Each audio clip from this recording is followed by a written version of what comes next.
Welcome back to the Enders Corner podcast. You're witnessing episode 22. You already know who it is. It's your host, the legend Todd Finney himself.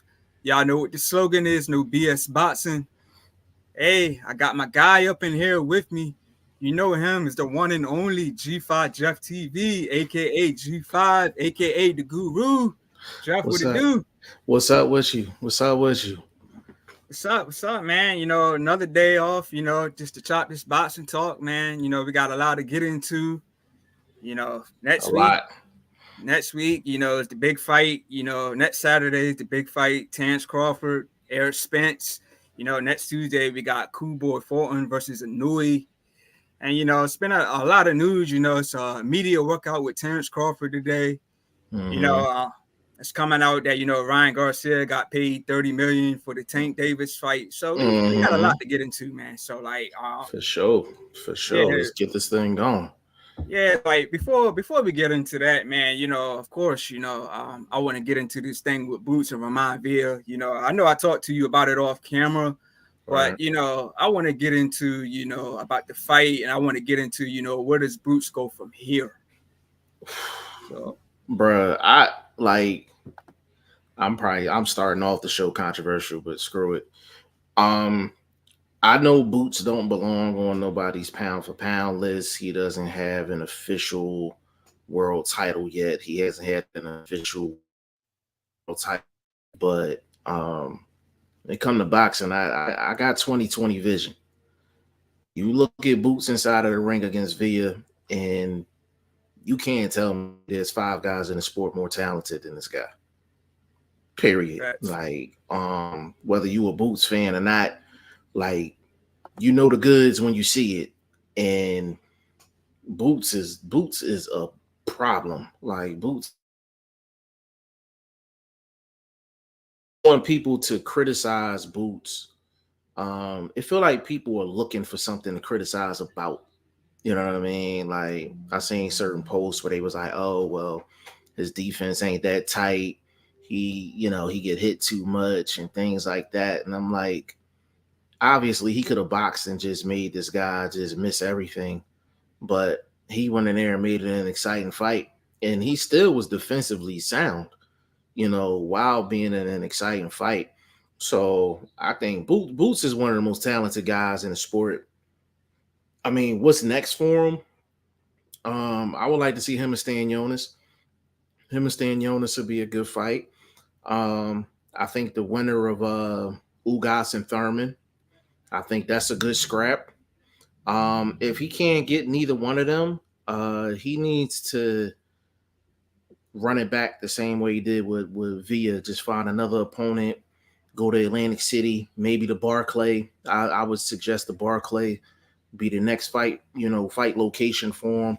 Put him up against a solid opponent and see what he does as the headliner, maybe in Brooklyn, and see what he can do. But if it's up to me, Stan Jonas or the winner of Ugas and Thurman next for Boots.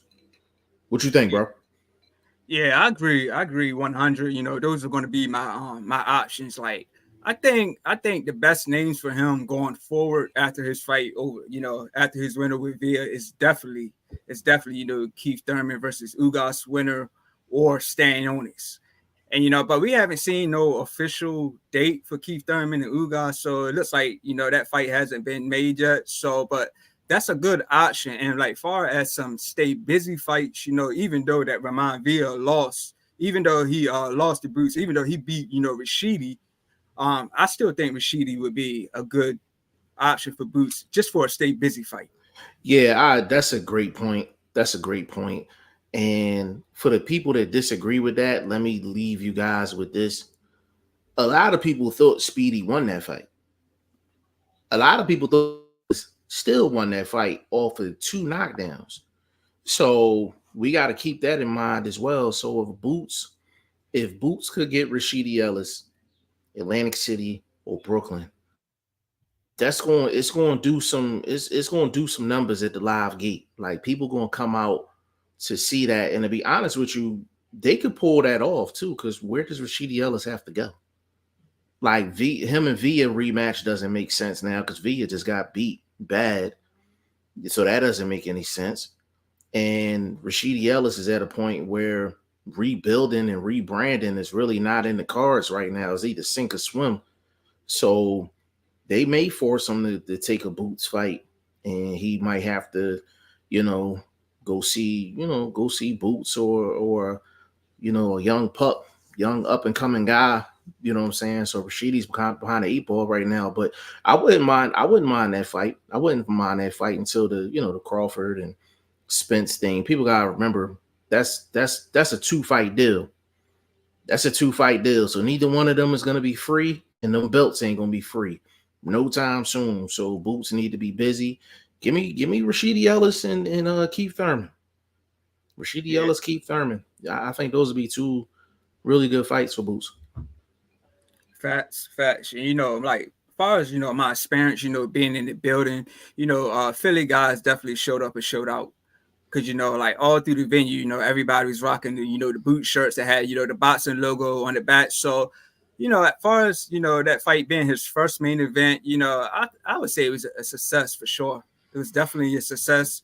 And I wouldn't mind, Boots, having another fight in Atlantic City. Me, man, I love Atlantic City cards. The venues aren't so big. It's not hard to get to your seats. The parking is not bad. So I think, based on the success of that fight, I could see them, having Boots come back for another fight for sure, man.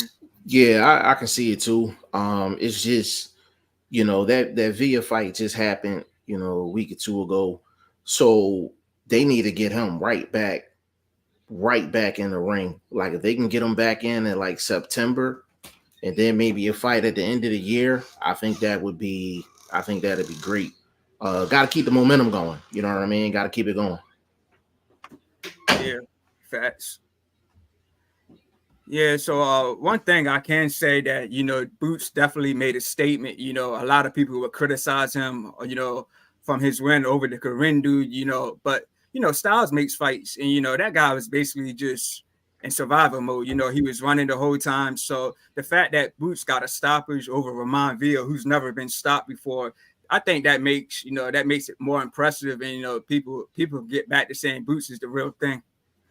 Yeah, and the guy that's not trying to engage is the guy that's hardest to get out of there because they're anticipating everything. I don't care how fast your hands is, how strong you are.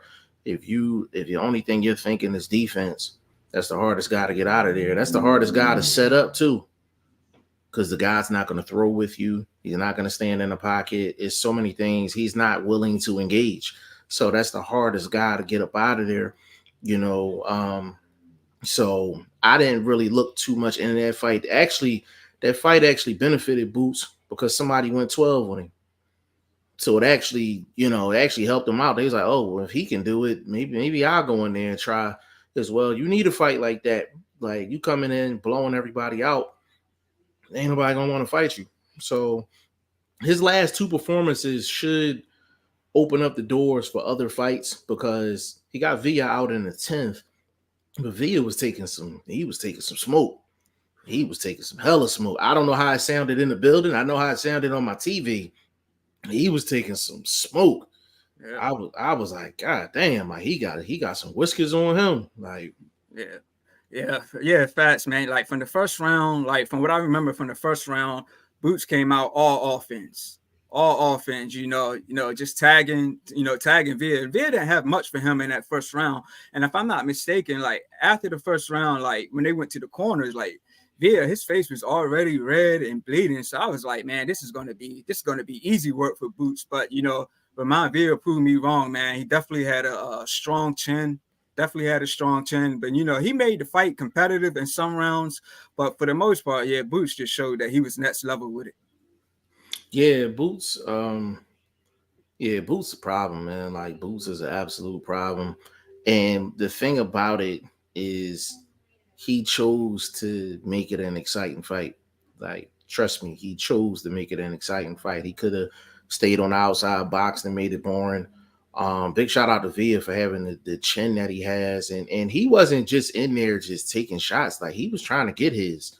Like, let's get it clear. Like he was definitely trying to get his for sure. Like it wasn't no easy night's work. for Boots. Like he had to go earn that. You Yeah, know, he definitely had to earn that. So Boots is, I mean, Boots the total package, man. Boots the total package. I want to see him fight at least 2 more times before the year out.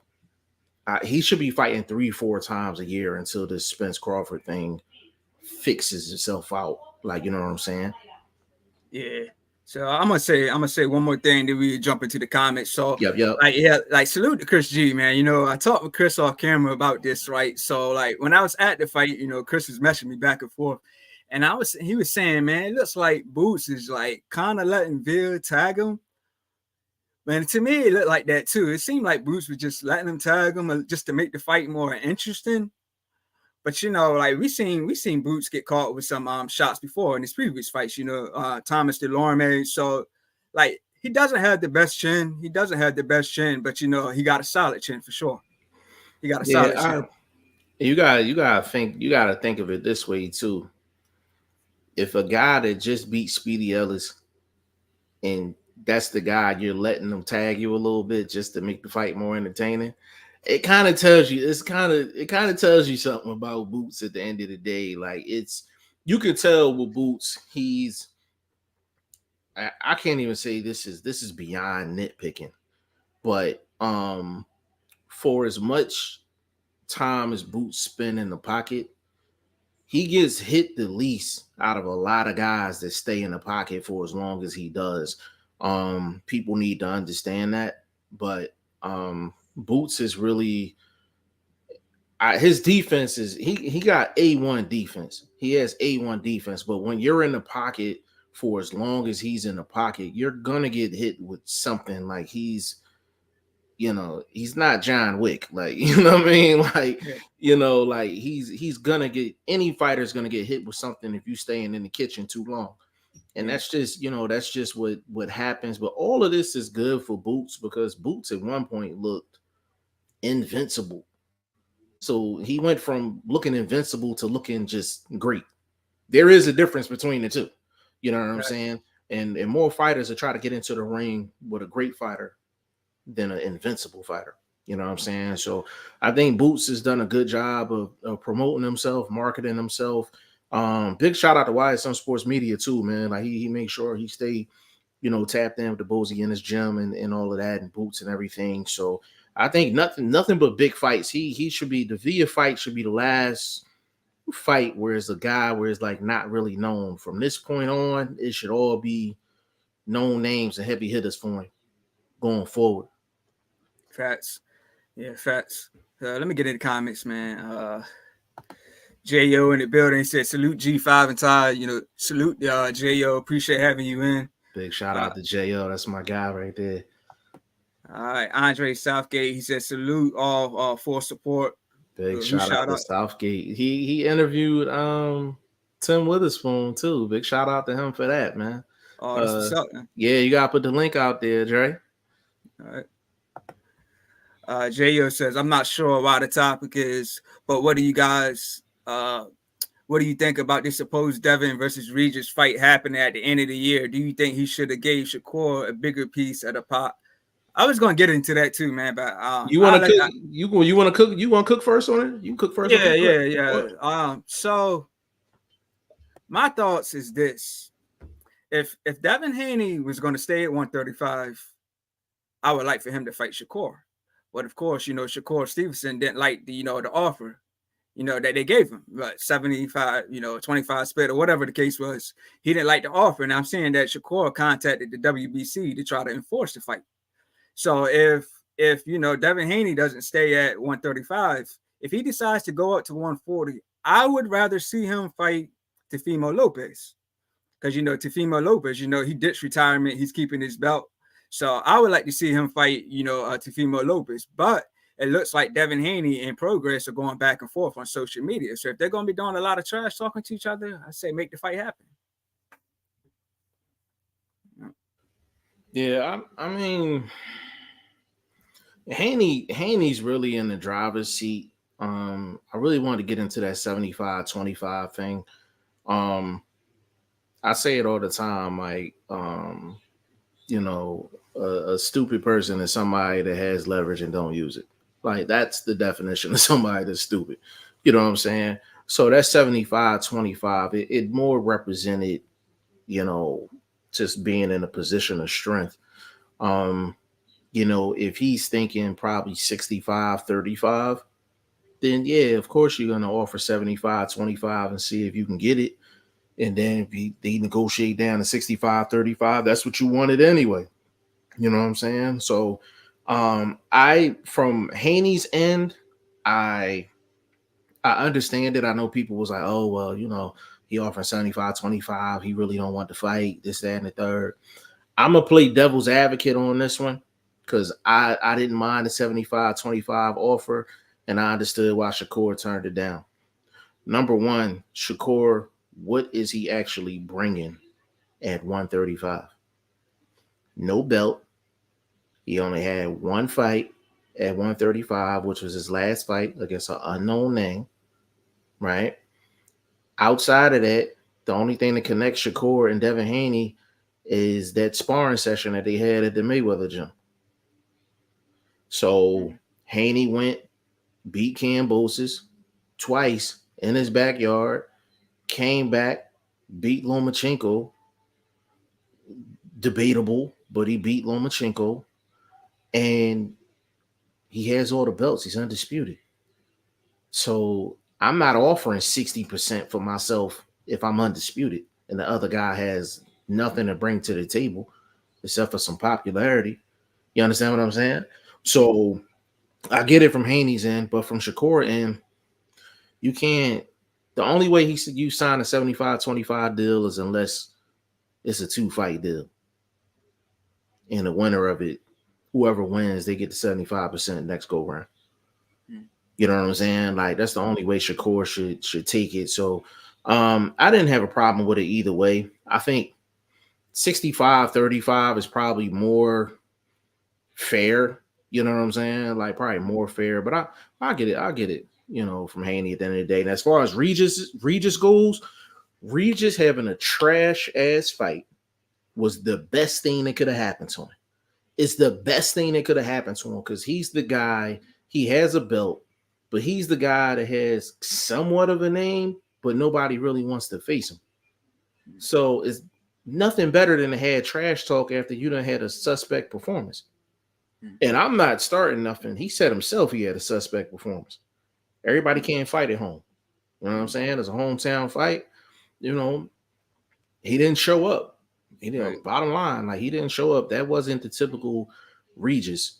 I wouldn't mind seeing Regis and Haney. I think it's an interesting fight. But if Regis goes into a Haney fight, fighting the way he did in his last fight, he's losing. He's losing. I'll put my check on that. He's losing that fight. But that's not the best Regis.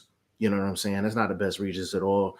But I mean, Haney's young enough he can fight Regis. He can fight Teofimo. He can just line them up. He can just line them up and just fight them. Because it's really outside of Tank, what does he have at 35 that's really, enticing at 35? Like outside of like it's Tank and like that's it. That's... Like a Pitbull Cruz, maybe? No. I'm not really interested in that. A Rolly fight, I ain't really interested in that either. You know what I'm saying? So 140 is where it's at. But if he goes to 140, he loses all his leverage. Because he can't really bring the belts with him unless he get permission. Right. I mean, so I don't know.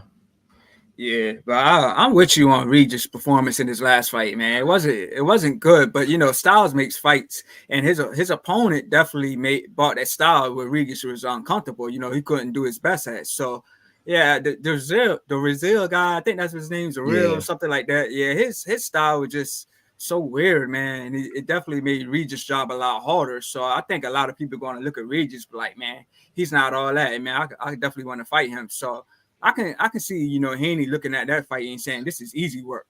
You know who else just went through that? Who? Frank Martin. That's Frank Martin. Actually, his opponent had a nice background too, nice boxing background. And I haven't seen many guys with the punch. I don't want to say variety, but the punch angles in which he threw and the rhythm in which he threw his punches. He really, when he was active, he really was giving Frank Martin problems. He was giving him problems because Frank Martin couldn't time him. He couldn't time him at the end of the day. And a lot of Frank Martin's style is rhythm and timing. Even on defense, he's catching everything's rhythm, catch, catch, catch. Like that's what he does. But the guy, he was throwing shots. He was throwing 45 shots from here.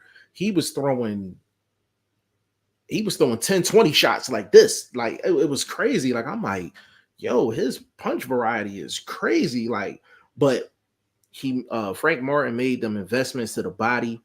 And I sent a tweet out to L Dub the plug, and I told him in like round 3 or round 4, I said, yo, I said Frank Martin gonna stop these, he gonna stop this dude with body shots.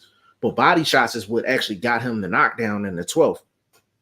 All that investing in the body throughout the whole fight, he started getting those headshots that he needed, and that's what got him the decision. Now I didn't agree with the decision. I ain't even going fraud. Even with the knockdown, I still had him losing the fight. But I'm not gonna get on the judges today. Yeah, I caught the fight from about round 6. And it looked like Frank Martin was doing real good in that round, but like the rest of the rounds, like he was having some problems, man. He was definitely struggling with this guy. But like you said, man, the guy had a nice amateur background, so he definitely brought a lot to that fight. So as far as going forward, moving forward with Frank Martin, man, I think he should take it like a soft touch. But of course, everybody wants to see him and Keyshawn. But I think he may need like a soft touch or another stay busy fight before he gets in there with somebody like Keyshawn. Yeah, I think the way Martin looked Saturday, I don't know if that beats Keyshawn. Now, before the fight happened, I thought Martin would have beat Keyshawn. After seeing that performance, if that Frank Martin shows up against Keyshawn, I don't know if he beats Keyshawn. That's a tough one. But the thing is, Frank Martin been doing so much talking. A soft touch ain't gonna be. I don't think a soft touch is really in the cards. He might have to look at a Frank, a Keyshawn fight or a Pitbull Cruz fight, something like like something like that. He might have to look at like a Rolly fight. He's gonna have to take a name. He can't afford to lose to an unknown name. Facts. He can't afford to do that. So they're probably going to throw him in with a name because that one was a little too close for comfort. So yeah, these guys, all fighters have that one performance in a career where it's just like, you know what I mean? Yeah. So that was a little shaky. You know what I'm saying? Yeah. Let me run through these comments. Go ahead, bro. Yeah. All right, Andrew Southgate, he says a lot of great fights this quarter. Fats, man. It's a lot of them coming on. We'll get to that later, man. We got, we got Usyk, Daniel Dubois, man. I'm not too high on it, but we got that. We got AJ, the Dylan White rematch. So, that's for next month. So we got a lot of fights to look forward to, man. Yeah, for sure. J.O. says, I'm excited for these fights coming up. I feel like Inu and Fortin is getting overlooked with all the Bud and Spence hype. Plus, it's being on a Tuesday at 4:25 for Americans doesn't help. Fats.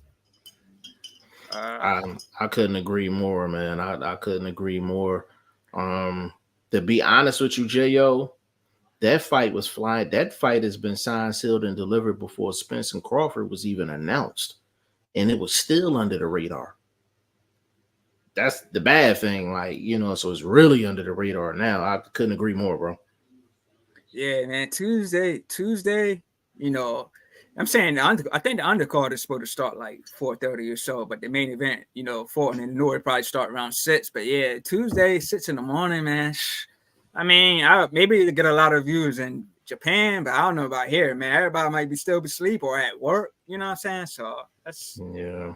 I know that Japan time zone is a lot different though at the same time. So right. Yeah. So let me get to the next one. Bruce Gas, Boxing Jazz and More. He said, salute, brother, G5JeffTv. That's my guy right there, man. Bruce Gas. Go subscribe to Bruce Gas. He got one of the best channels out there, man, for sure. J.O. said, did y'all catch Andy Cruz pro debut this weekend? People are calling him the Black Loma due to his extensive amateur career. Did you see it? Yeah, I did. Yeah. J.O., the thing I like about Andy Cruz, and it really had nothing to do with the fight Saturday. Like, he did what I thought he was going to do. Before, a lot of guys come to the States and they're looking at the opportunity to get some money. But I'm like, from a boxing perspective, you have to pick the right location to get right. And I knew months ago that he was going to Bozy in his gym. I knew he was going to Bozy in his gym. And the thing about it is he was going to be working with Bozy Ennis. He's going to be working with Boots Ennis, and he was going to work with everybody that goes through that gym. A guy with that type of pedigree in the amateurs, the hardest thing for them to do is actually fight a pro style. Like, to be honest with you, Lomachenko, he never tapped into his true greatness because he never turned into that full pro. If you look at his style, it's still amateurish in a sense. Like, Loma really don't sit down on his shots. He don't sit down on his shots. He either gets you with shots that you don't see, or he has guys running in the shots. But he never really embraced the pro style. The thing with Andy Cruz, even with that fight Saturday, you can see that he pick and chooses spots where he's going to sit down on his shots. He's turning his punches. Those are things that you need to pay attention to with a guy that has a great amateur background. Do they start turning their shots? Are they sitting down on these shots? Are they, the amateur guys, they, the quick pity pass, and just move. Andy Cruz is going to have that movement, but he's going to be a great. His first fight was a 10-rounder. His first fight was a 10-rounder. Right? Ain't nobody really talking about that. You know what I mean? Yeah. Nobody talking about that. Andy Cruz is going to be a problem. He's going to be a problem. It's really about promotion and marketing with him. They need to really promote and market him because he might be one of them guys. If they don't play it right, we've seen this before. You remember Rigondeaux. Rigondeaux used to technically sound, amateur background, knocking guys out, but they never got the promotion and the marketing part right. So he was just a guy that was just, fighting, highly skilled, but he never really captured the attention of the boxing public. Erislandy Lara, same way. You know what I'm saying? So we've seen an Andy Cruz type situation before, but I hope they promote him well. He needs to learn how to speak English, things like that. He needs to do certain things to, to help him build his brand, but Cruz, he's a special fighter. He is a special fighter, and him being in Philly, he done been in them dog fights and all that already. You know what I'm saying, in the gym. So he's gonna be a problem. He'll be a problem going forward. Yeah, and Bozy Ennis is his trainer, right? Correct. He's officially in the Bozy Ennis gym, and Bozy Ennis is his trainer. Yes. Yeah, so he got a good trainer on his hands there. So not only is it Bozy Ennis, but it's Boots and his brothers that work with him as well. And then he's getting a lot. He's everybody goes through that gym in Philly. Even Jesse Hart has been in the gym, Bozy in his gym recently. Jared Big Baby Anderson and Brian Baba Jennings was just in the gym. Bozy in his gym working together too. I think this week or maybe late last week. So that's the place to be right now. So Andy Cruz in a good spot, real good spot. That's what's up. Ryan Hanley tuned in with us. He said, "What's up, guys? I'm at work, but I'm listening. I appreciate you, man. Salute to you." Big shout out to Ryan, man. Big shout out to you, bro. Yeah, as far as Big Baby Anderson, he's got another fight lined up. He's fighting Rudenko. If you're familiar with him. Yes, sir. Yes, sir. Yeah. I think it's just a stay busy fight. Rudenko, he's lost to some of the names. He's lost to Lucas Brown. He's lost to Povetkin, I believe, Pulev. So I think this is just like another stay busy fight for Anderson. And you know, the thing that's funny is that he was supposed to fight Zan Koboski or something like that, whatever this Yeah, guy's name is.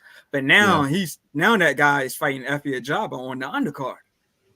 So yeah. it's funny, It's yeah, it's funny how crazy. you know he had a visa issue and he couldn't fight Anderson, but now moving forward, he's on the Yeah, undercard. he's on undercard. Right. It's crazy how them things work out. But Big Baby Anderson is he's a good fighter. He's a good fighter. For some reason, he reminds me of Riddick Bowe. I don't know why, but he reminds me of Riddick Bowe. But he does one thing inside the ring that annoys the hell out of me, bro. It annoys the hell out of me, man. He got this thing where he's playing defense and he just leans back like he's in a recliner chair with his chin straight up. Oh man, I'm like, I don't know who taught him that, but he needs to stop because that's gonna get him because he's 6'4". I guess he feel like he can get away with it, but he fights a guy like Dillian White that throws those wide hooks they start up top and they come downward. He's landing that shot against Big Baby Anderson. And Charles Martin had a good fight. He had a good fight. He had a good fight. He had moments in that fight. My guy Padman McGriff was with him, getting him ready. Big shout out to Padman for getting him ready.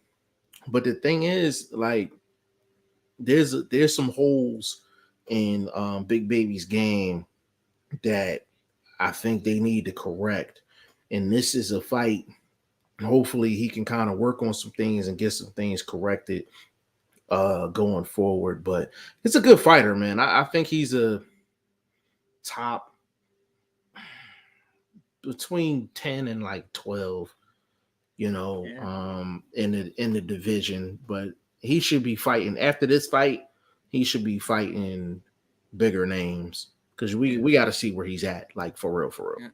Yeah, you know, I do think Charles Martin was a good test for him. You know, he went the distance. You know, he went the distance. So he went the distance. You know, it was an okay fight. You know, I mean, it wasn't the best performance. So I think this is why, you know, since he fought a former champion in Charles Martin, this is why they're just giving him a soft touch. Like that wasn't to me, Right. that wasn't the best performance from him. And as you mentioned, man, he's got some shaky defense, man. He's been caught with big shots in the past. So like this fight he got coming up, man, I'm looking at it as a stay busy fight. But you know, he could get the winner between, you know, Effie and the opponent he was originally supposed to fight. So we'll see how it all plays out, man. And Effie and Jared and Effie used to like spar together too, like on the same team, basically, Yeah. in the past. So they're pretty familiar with each other. To be honest with you, I really don't even want to see that fight Mm, because they're so familiar with each other. So they can find another opponent for them. That'd be good.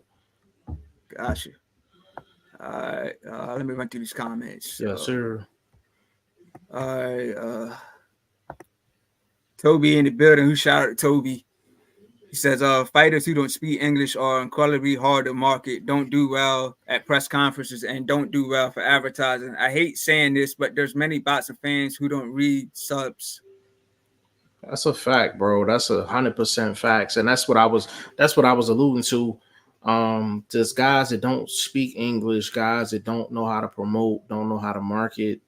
You know, some of these foreign guys, they're amazing inside of the ring, but the real question is, how much of a dollar are they going to command? You know what I mean? How much of a dollar are they going to command on the open market? Rigondeaux didn't command a high number.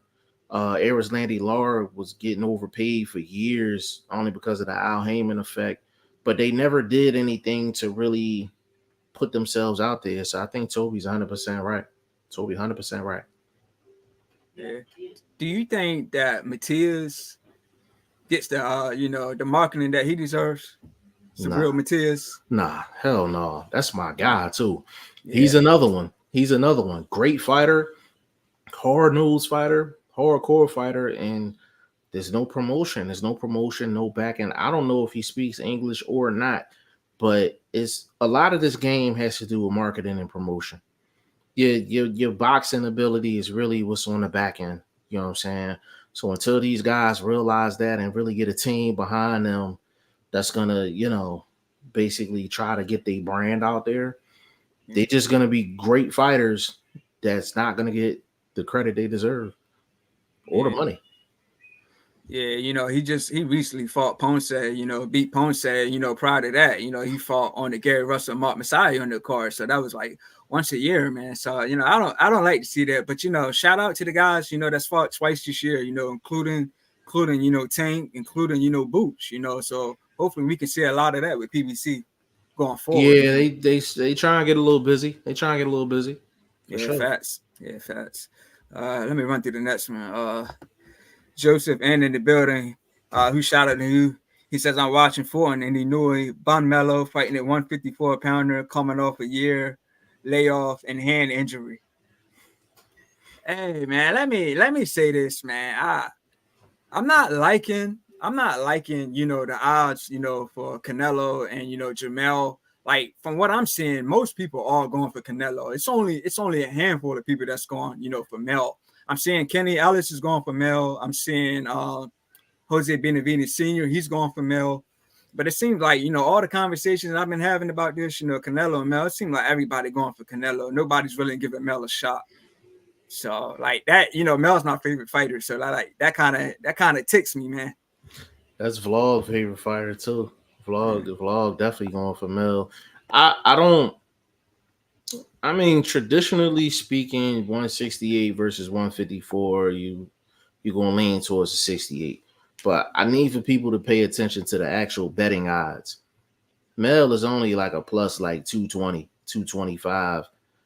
If Canelo was really that dude, that number should be like plus 4 or 500. The fact that it's only plus 225 should tell you something.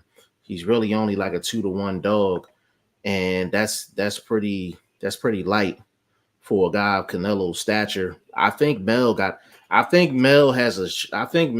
shot. I would say I mean I would edge Canelo just off of the size, but this is anywhere between a 60-40, 55-45 fight because we haven't seen Canelo with a top flight performance in a minute. And I Facts. don't count John Ryder either. I don't count John Ryder. So Facts. it's gonna be an interesting fight. And Mel is not a small 54, like he's a big 54. So I think it's gonna be a good fight, man. I think it's gonna be a good fight. I might drop some beer money on Mel for sure. All right. Yeah, Mel, man, he's good. He's good at making adjustments in that ring, maybe Mhm. not the first go around, but we seen what he did to Casano. We seen what he did to Harrison in the rematch. So Correct. he's definitely a guy who can adjust. So I'm really Facts. looking forward to how this is going to play out, man. Facts. And Mel's got power as well. And as you Oh, mentioned, facts. Canelo didn't have the best performances in his last fight. So it's interesting at this point, man. True. Facts. Facts, bro. Facts. Yeah. All right, let me get to the next comment. So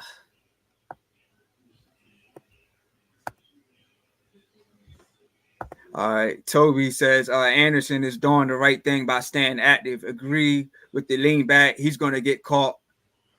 That lane back. That Toby, you know me and you talk all the time. We've talked plenty.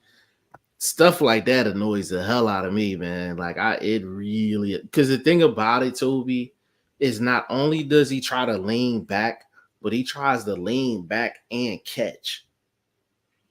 If you catching, you should have your eyes on the target and you're catching. He's leaning. How are you catching and you leaning back like this? Like if anything slips through, you're Right. already off balance. Your weight is shifted backwards. I don't like the lean back because one shot it can affect your balance. And if you're leaning back like that, bro, guys can get multiple shots off Yeah. if they move their feet along with it. But we are talking about the heavyweight division. Yeah. Guys ain't gonna really move their feet like that, So he's getting away with it so far. But Yeah. my boxing eye tells me if he fights the right guy, that's gonna be the reason why he gets hurt, and that's gonna be the reason why he gets knocked down at some point during his career. That lean back, he gotta get rid of that. He gotta get rid of. I don't like it at all. Yeah, so like when he trade with you, he gets caught with big shots and he leans back wide. So he gotta work on some things, man. Because the thing is, he don't have to lean back. Like he can go to the side and catch. Even if, except for him leaning back, he can step into the shot. Like, you know what I'm saying? Like, he can step in and get in the guy's chest. So he can get into a guy's chest. He can clinch. He can hold. Make the referee break him up. Get back into a regular position. But when you lean back like that, there's nothing good that comes out of it. You can't counter like that. So if you lean back like this and you're trying to catch like this, what are you countering with? That's It's a balance problem. You're not putting yourself in a position to counter. You're not putting yourself in a position to clinch. Even if you do get in trouble, the only direction you're going is backwards if you're leaning back like that. So I don't agree with it, but you know, yeah. Like we'll see how he does in his next fight. Next month. yeah, for sure.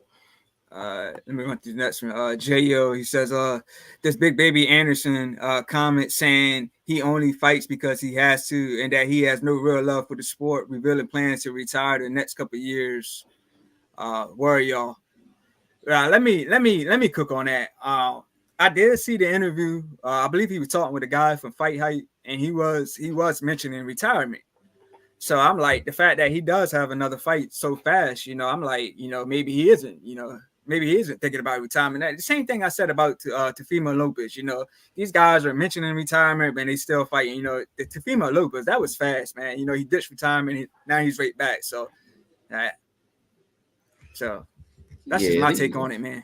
Man, I hear these young dudes in retirement talk, man. I'm like, man, get them $2,000-$3,000, sit them at the blackjack table at the local casino, and they'll be right back, man. I don't be paying these dudes no mind, man. Like, hey, I don't pay them no mind, man. I ain't trying to hear none of that. Like, as far as Big Baby, him saying that he only fights because he has to, and he don't have no real love for the sport, that part might be true. Because there's a lot of guys that don't really follow boxing, but they're boxers. They're not hardcore fans, but they're boxers. There's some basketball players like that. They play basketball, but they're not real basketball fans. There's a lot of boxers that don't love the sport. So I could see that statement being true. But Uncle Aram come through with that bag. He gonna be right in that gym getting ready. Which he doing right now. So I don't pay them dudes no mind. Yeah, facts, man. Did you ever see the video with him and Roy Jones, where Roy Jones was talking to him, giving him some advice, and he was like crying, he's in tears? Yeah, listen. Boxers is like no other. It don't matter if a guy is 0-60 or a guy's one of the best fighters in history, man. You got to be wired different to get in that ring and fight, man. Like, it's not a team sport.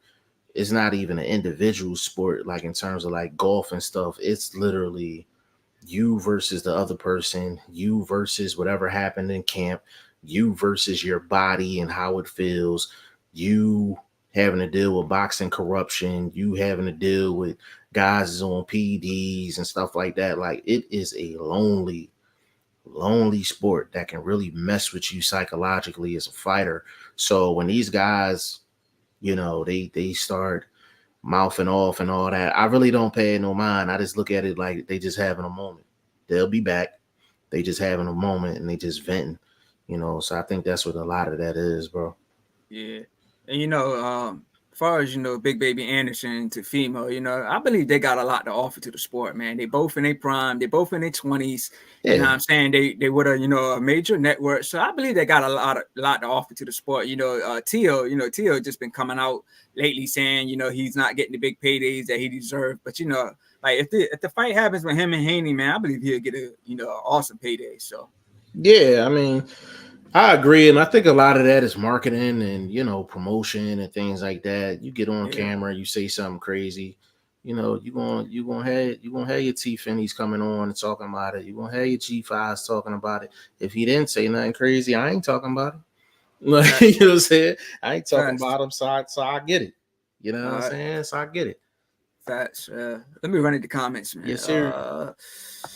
DT3, the Boom Man. He said, "What's up, fellas? Salute to you." DT3, that's my guy right there, man. Big shout out to DT3, the Boom Man. Big shout out to you, bro. Toby says, also back to unmarkable fighters. Look at Frank Sanchez, probably the next boogeyman and literally unmarkable. Doesn't bring anything to the promotion. That's a fact. Let me cook on that real quick.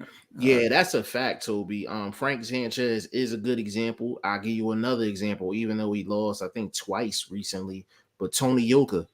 Tony Yoka is another fighter, even though he speaks English, but he doesn't bring that it to the table to be like, yo, I'm gonna pay this $120 to go see Tony Yoka fight, or I'm gonna pay this money to go see Frank Sanchez fight. I seen Frank Sanchez fight live. I was in the media section. Like, Okay. I had to walk off a couple times. Wow. I ain't gonna lie. And I like Frank Sanchez and I like his style, but at the end of the day, he only takes what's given to him inside the ring. And he's technically sound, but it's like, what happens when somebody gets him out of character? That's why Tony Yoka's lost twice. He fought guys that got him out of character. When he can't just sit back, box and pot shot and stuff like that, do you have a backup plan? Frank Sanchez, I don't know if he has a backup plan. Somebody get him in the trenches, but he's another one. If I'm managing a heavyweight and somebody said, hey, we got Frank Sanchez on the table, I'm like, nah, I'm cool. Like, just because he's not a marketable fighter, like, it's only a downside to it. You know what I'm saying? So Toby, again, I agree 100%. Yeah, and plus he gets that Luis Ortiz treatment. A lot of people saying he ain't really 29, like the age says he is. Right? They're saying he's really older.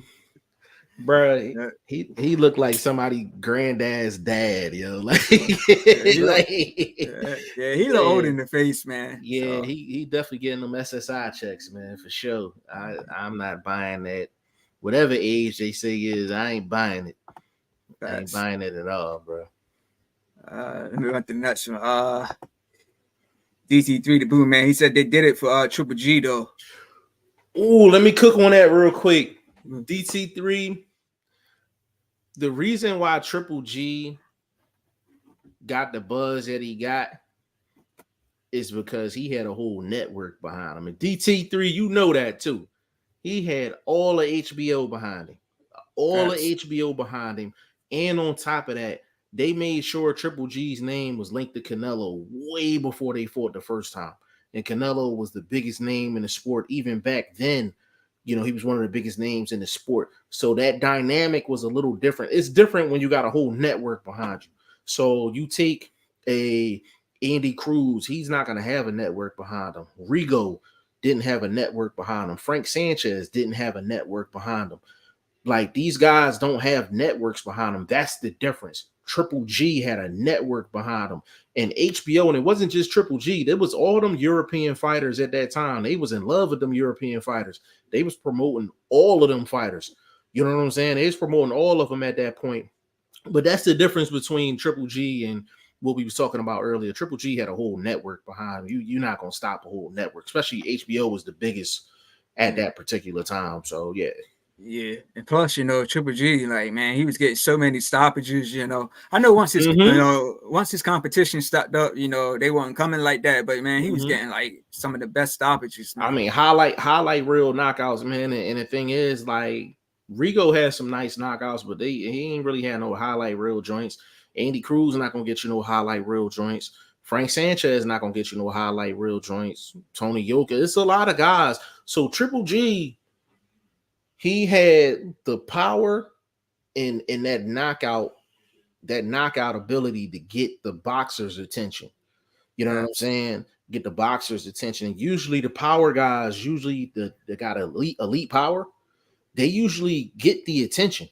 Like, they usually get the attention. You go throughout history, they get the attention. At the end of the day, you got your Wilders, get the attention. Berlanga, when he went on his run, got the attention. Triple G got the attention. You know what I'm saying? There's other guys within boxing history that's known for power and to get the attention. George Foreman. got the attention. But power guys usually get the attention, so you got to factor that in too with Triple G. Facts. Let me get to the next one. TT3 the Boo Man. He says Triple G English was terrible for a while. It's terrible now. Like it's yeah. like it's good no, boy. but he went, yeah, good boy. Yeah. Like, but he put the effort in though. Like, you know, I respect it though. But DT3, he understood, like, yo, I gotta talk English to give myself a shot and to enhance what I already got going on. So I salute him for trying to do it though. Big salute to him. Yeah, fast. We went to the next one.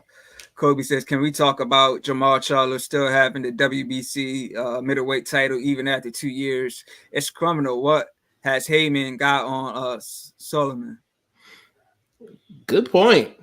Good point. I haven't seen anyone hold the belt for over 2 years without a defense. The only two people that I know of was Canelo and Floyd when he had a belt at 54 after he fought Cotto.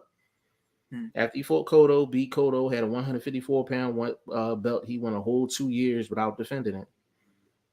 No, nothing. So that's a good point. Good point. Yeah, but I actually just read like the president. He's saying he's not going to strip Jamal. He's not going to. That's what I read earlier today.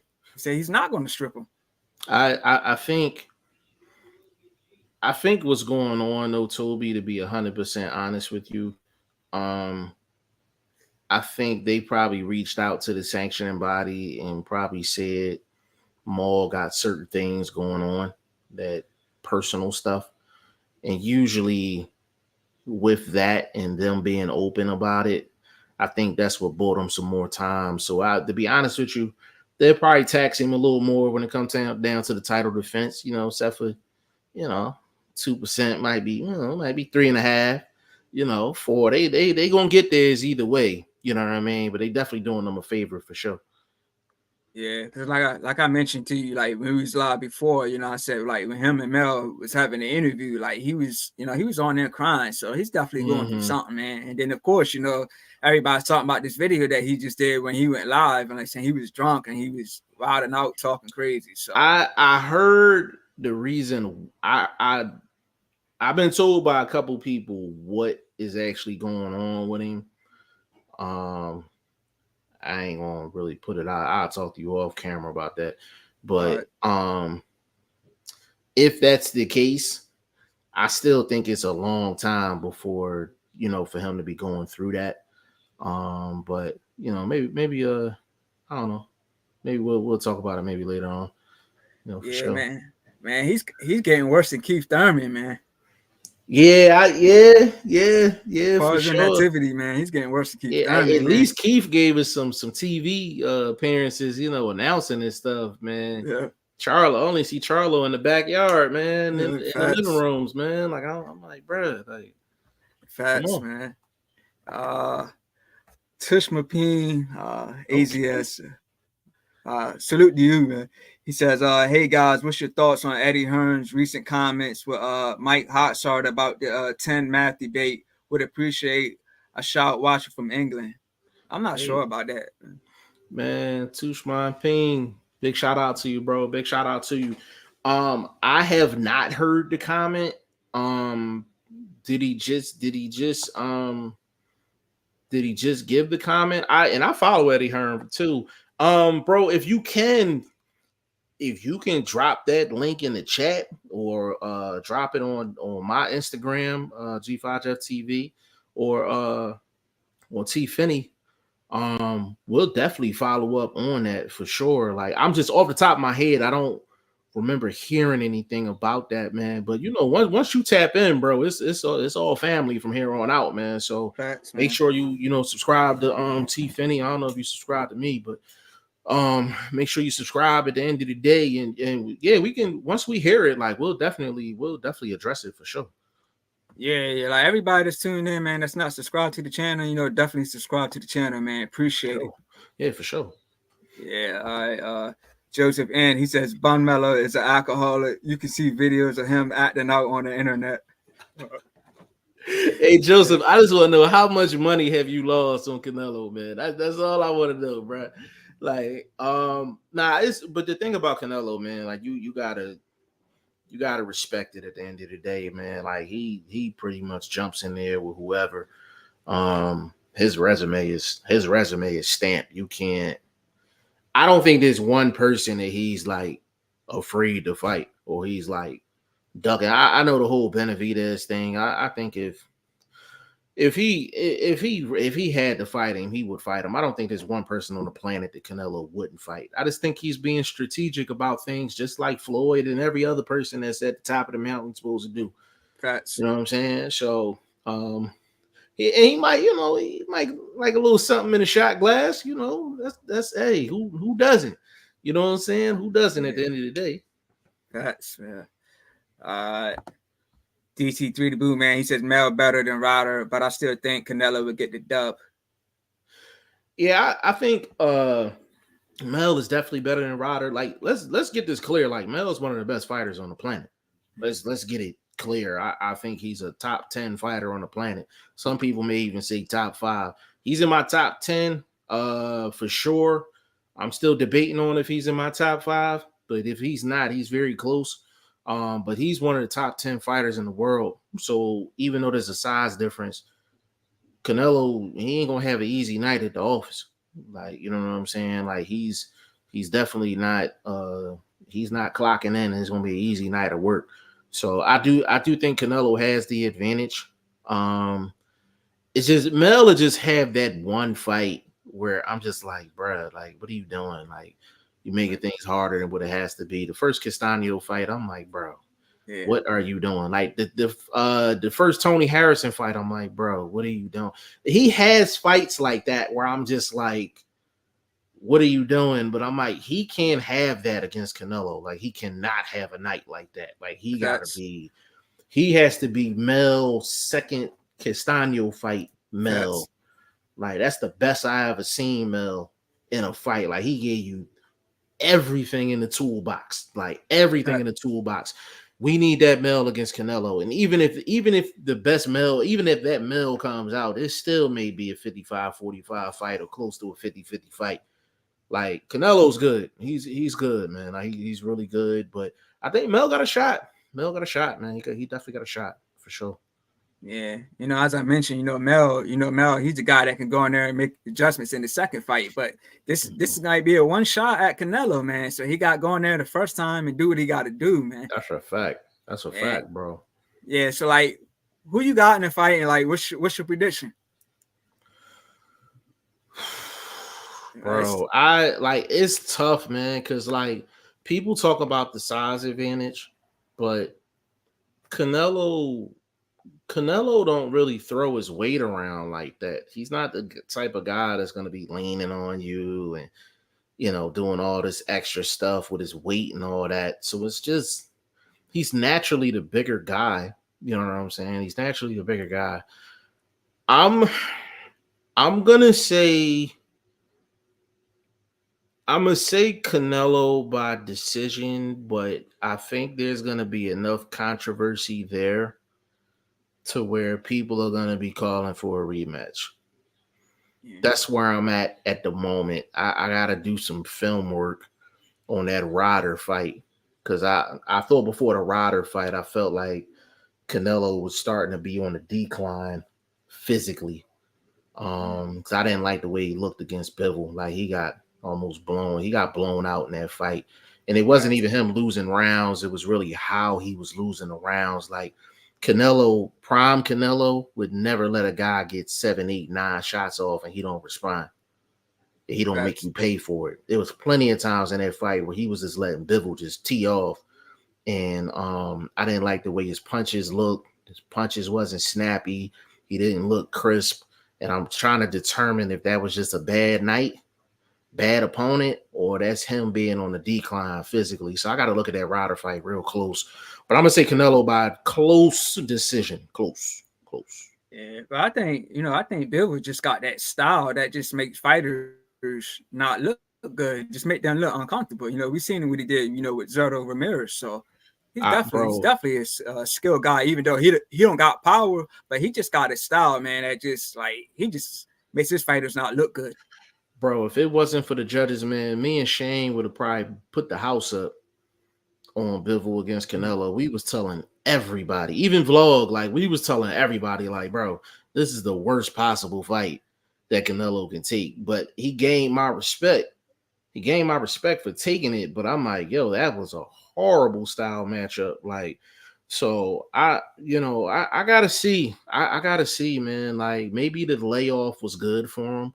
Maybe the surgery was something that he needed. Um, but if he comes back, listen, A level Canelo beats A level Mel. A level Canelo beats A level Mel. I don't know based off of the Bivol fight and the Ryder fight. I don't know if even going back to Caleb Plant. I don't know if we got a. I don't know if he got an A level in him, an A plus performance in him. He might have a B plus performance, and that's it. But a Canelo B plus performance versus Mel in second Castano fight mode, we got to question who wins that fight. Facts, facts. Yeah, I always mention, when Canelo fought Caleb Plant, I always thought that Canelo was the bigger guy, just because his body, he's got a wide body. But when him and Plant came face to face, Plant was actually like a bigger guy, and that's what I'm hearing about Maul. When they come face to face, like Mel is probably definitely going to be a lot taller, like definitely going to be bigger. So we just see how it plays. Like Mel is definitely a big guy. He don't seem like it, like I said, in terms of body frame, but he's definitely a big guy. So man, that's one fight, man. I can't wait to see, man. That's gonna be a great fight, bro. Great fight. Facts. Let me get in the comments. DT3, the Blue Man says, I keep telling them Jamel's not little. That's a fact, bro. He's a big 154. He is a big 154. He can easily campaign at 60 for sure. He is not a light 54. DT3, I agree with you 100%, bro. 100%. Facts. And he says, and he can punch. Facts. Brenda Sampson, my aunt. She says, hi, Ty. We shout out to my aunt. Miss Brenda, how are you? How are you? That is my guy right there, man. All love to my guy, Ty Finney. I appreciate it. Joseph says, Jermaine Franklin would sleep. Jared Anderson, book it. Ooh, Joseph, you in here talking that talk. You know the thing about Jermaine Franklin, yo, I think that's a really, really good fight for Big Baby Anderson, and I'm gonna tell you why. Because if you watch Jermaine Franklin's fights, he's one of the guys that can expose that lean back shit. And Jermaine Franklin's not the tallest guy in the world, but what he does is he does throw for speed in the pocket. He usually steps in with his shots. And he did that against Dillian White and made Dillian White's situation a little difficult. I think that's a really, really good fight. We need to promote that. Jermaine Franklin and Jared Anderson. That's a good fight. I think that's a really good. I think it's the appropriate fight too for both guys. It's good timing on that fight. I agree. Yeah, Jermaine Franklin, he just fought on the undercard, Alicia Baumgardner. So, he got a victory, I think it's a good look for him, coming off, those losses to AJ and, Dylan White. So man, big shout out to Alicia Baumgardner, man. I'm sorry. I'm shooting, man. I hope I don't. I actually met her before. Okay. Yeah, that was at the J-Rock versus Rosario fight. Okay. And it was crazy because the fight of the night was the last fight of the night after the cameras and stuff left. It was these little dudes that fought like 10 rounds. It was a war. And it had to been like 15 of us in the building. And I met her, and it was a ring girl that does some of the cards in Philly. And yeah, real cool. Like really, really cool. You know what I mean? So big shout out for sure. Man. Yeah, she got the looks and she got the skills. Yeah. Can't teach it. Can't teach it, bro. Yeah, Sure. yeah. And I like with Tony Harrison, he's doing with her, man. Definitely a good trainer for her. Even though Harrison, hasn't been looking good, and his fights himself, but he's doing one hell of a job with her as far as being her trainer, man. Yeah, So he's doing a great job, and you could tell she implements what he's showing her in the ring. And even with Tony Harrison, I wouldn't mind the Tony Harrison J Rock fight. Like, yeah, I don't think J Rock fought bad against Adamas. I don't think he fought bad at all. I thought it was a bad stoppage, But J Rock, he was solid in that fight, man. Like, he was solid for sure. yeah. I've been calling for that fight for a minute. J Rod and Tony Harrison. I know they taking some bad losses in their career, man. But that fight, man, I would love to see that fight. Yeah, they need each other at this point. They need each other at this point. I think that's a solid fight for both guys for sure. Yeah, facts. Yeah, and I agree with you, man. As far as the stoppage, man, that was J Rock. He threw a punch when the referee started the fight, man. So it's like we just had some bad stoppages, this year. Mainly, Tony Weeks, with the Barroza, man, that was bad, man. That was Tony, bad. the thing that pissed me off about that, bro, is he literally got on an interview and said the guy's age did factor in, and I like Tony Weeks, but I'm gonna keep it all the way solid, man. He should have got some type of disciplinary action for that, because he didn't make his decision based off of what he was seeing. He made a decision off of how his face looked, like no cuts or nothing like that. He was just like looking like, God damn, he old, man. Let me stop this thing, man. It's like it shouldn't. He took.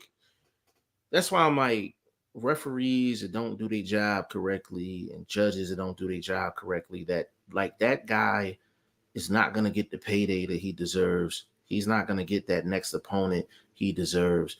His career is going to be defined by getting robbed against Rolly, and nobody rewarded him after. At least he should have got a Rolly rematch for sure. Like, he should have got a Rolly rematch for sure. You know what I mean? Man, and if he was too old, man, they wouldn't give him a license. You know what I'm saying? Yeah, he wouldn't have a boxing license. Yeah, I mean, I was surprised. It's not the fact that it's the fact that he said it.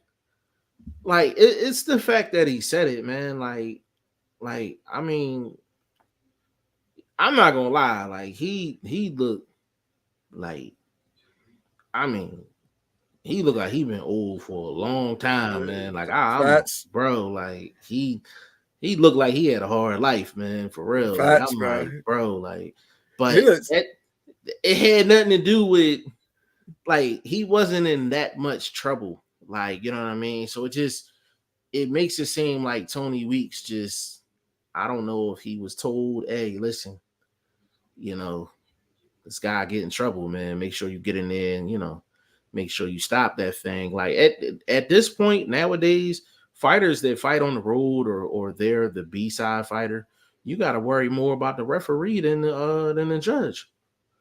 Guys can't even afford to get hurt, because the minute they do one stank leg, the referee like, oh, hold up, it's over. You know what I'm saying? Like, so these referees are extremely important. And I don't know about I know I'm kind of going off the rails a little bit, but we need to develop some younger referees, but even some of the younger guys are having tough nights at the office, man. Harvey Dock, he's usually a solid referee. He done had a couple rough nights at the office.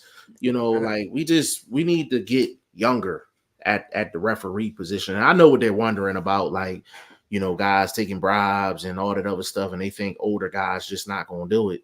But like, older guys like money too. Like, you know what I'm saying? Like, referees, we need to develop younger referees. We need to develop younger judges. The older ones is just not seeing it the way they supposed to. Sure. I don't know if you've seen the meme of, like, Tony Weeks, man. They got him holding stacks of money. Like, He got mad flat screens in the crib now, man. Like, he playing around, man. You know what I'm saying? Man. Straight up. Yeah, and speaking of Harvey Dot, man, if I'm not mistaken, Harvey Dot was at the Boots fight. I don't know which card he rough, but he was there though. Yeah, I Yeah, like Harvey Doc. I like Harvey Doc, and the reason I said we need to develop younger referees and more referees is because you got to remember these guys are refereeing a lot of fights. They are refereeing a lot of fights. So Harvey Doc might have an off night because he done worked like 40 something fights straight over the past month and a half, 2 months. I would love to talk to Harvey Doc. Just a referee, period, that's just active in the sport. You know what I'm saying? And it's kind of like with Tony Weeks' comment. I'm like, does the referees have a scouting report going into a fight? You know, guys' tendencies, things to look for, things like that. You know, I mean, the Tony Weeks going to the fight was like, man, after round 6, I gotta say this old dude. Like you feel what I'm saying? Like yeah, it shows a bias at the end of the day. Like it's funny. We can make jokes about it, but at the end of the day, I'm like, that guy was on the verge of beating Rolly Romero, and Rolly shouldn't have won that fight. He shouldn't have facts. won that fight, man. The opportunity was taken away from that man, and I don't care how old he looked. Opportunity was taken away from him. You know. Facts, man. You know, I got a feeling, man, Rolly ain't gonna hold on to that belt that much longer, man. He's gonna lose to somebody, man. If you got right and went down by an old man like that, Oh and man, you get in there with another good fighter, man, and his chin is questionable at this point too, man. Rolly is. I told you, Rolly is the new age Ricardo Mayorga. He's the new Yeah, age Ricardo Mayorga. Like Rolly's going to be a multi-millionaire off of him just talking. facts, You know what I mean? And his facts, Coach Bullet, to go to bat for him all day. man. I said something about Rolly, and he jumped in the comment section all crazy on me. That happened like maybe 2 years ago. But big shout out to Yeah, Coach Bullet though. yeah, man. I wanted to run something by you too about Bullet. Yeah, I don't know if you've been saying it or hearing it, but Bullet and Calvin Ford are supposedly having a match in Are they Baltimore next month. fighting? That's what I'm trying to figure out, man. I'm like, is this a real match? But it's going to be next month in Baltimore, at some university, Oh, and that's it's in called your neck of the woods too, bro. yeah, and it's called Unfinished Business. So I'm like, What oh, business did they have to begin with? That's what I need to be educated. It almost looked like it was like Coach Bullett's team versus Calvin Ford's team. So that's how I took it. But I'm starting to see stuff, and I'm like, they really about this crap. I'm like, I don't want to see that. man, I don't want to say it, man, but I've been seeing the posters and stuff. That looks like that's going to be happening, man. I'm cool on that, man. Yeah, I'm cool. Like, let me know who on the undercard. Maybe I'll cover them. But yeah, facts. they bugging. They bugging. Yeah, yeah, they're too old to be doing this, Yeah, man. all the way bugging. They just need to go to the local gym, man. Close the doors, turn the cameras off, and figure it out. Yeah, facts. All right, so let me get the next comment. TT3 the Blue Man, he says Anderson is overrated. He's not in it for real.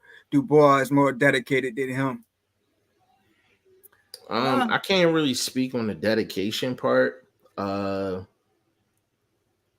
as far as Anderson being overrated, I don't know anybody that really has him. Like, if you are an Anderson fan, you probably have him 6 through 10. If you are an Anderson fan, if you're not an Anderson fan or you think he's overrated, he may not even be in your top 12. So I would say his projection, I think right now, based off of what I'm seeing, I think the max he would be is a belt holder at heavyweight. I don't see him being the best in the division at any point. He has potential, but he got a couple, he does a couple things in the ring and even beyond the lean back thing. That kind of concerns me a little bit. And I talked to a trainer about it too, like off camera. And he told me I wasn't bugging. So I know what I'm seeing is, it's concerning. I'm just hoping that they fix things, before it gets there. And as far as Dubois is concerned, I just think he just got too many physical ailments coming into play. You coming off a major knee injury, man, and you got to fight Usyk. Bad news. Bad Facts. news. But he probably is more dedicated, to be honest with you. Yeah, He probably is. Yeah, like you saying Dubois is not a fight I wanted to see, but you saying Ferry couldn't work out a deal, so they just went with the Yeah. next option. Yeah, but Dubois is riding on the 4-win streak, so And the thing about Dubois is he does got that money shot. He does have that money shot. And he mhm. definitely has heavyweight power for real. He got for real power. So Dubois, whenever you're dealing with a heavyweight that got for real power, like you definitely have to you can't say he's completely out of it because he can always land that one shot, turn your electricity off for sure. Yeah, facts. All right, so DT3 the Boo Man, he says making fundamental mistakes. We've been talking about it. We've been talking about it, bro. Yeah, it's some other guys that have been mentioning, about Anderson about that lean back, man. It's a lot of guys that have been talking Yeah, I about feel that like too, I'm in a man. Fat Joe video, man. I'm like, what is going on out here in this street? He just lean back, Fat show. lean back. Like he's Yeah, crazy. hey man, he might know come out to the song. He might as well. He might as well. Fat Straight show. up. Yeah, Toby said the fight that made for Anderson is that white guy with the beard, the savage. I forgot his name, but he's with Matchroom. Has a stupid punch output, but I think he'd be a good match for Anderson. He's talking about that Shane guy. Um he talking about Babbage. Talking about Alan Babbage. Okay. Yeah, he talking about Babbage. Babbage is that would be an entertaining fight. Anderson could definitely get away with the lean back on Babbage because Babbage is short. Babbage is short and wild. He just don't have the height to take advantage of any deficiencies that Anderson has. But that'd be a good fight, though. Be a good fight, though, for sure. Yeah. Yeah, I always mentioned I wanted to see Big Baby versus Richard Torres, but I haven't seen anything happening with Richard Torres lately. But I think he's still a little too green.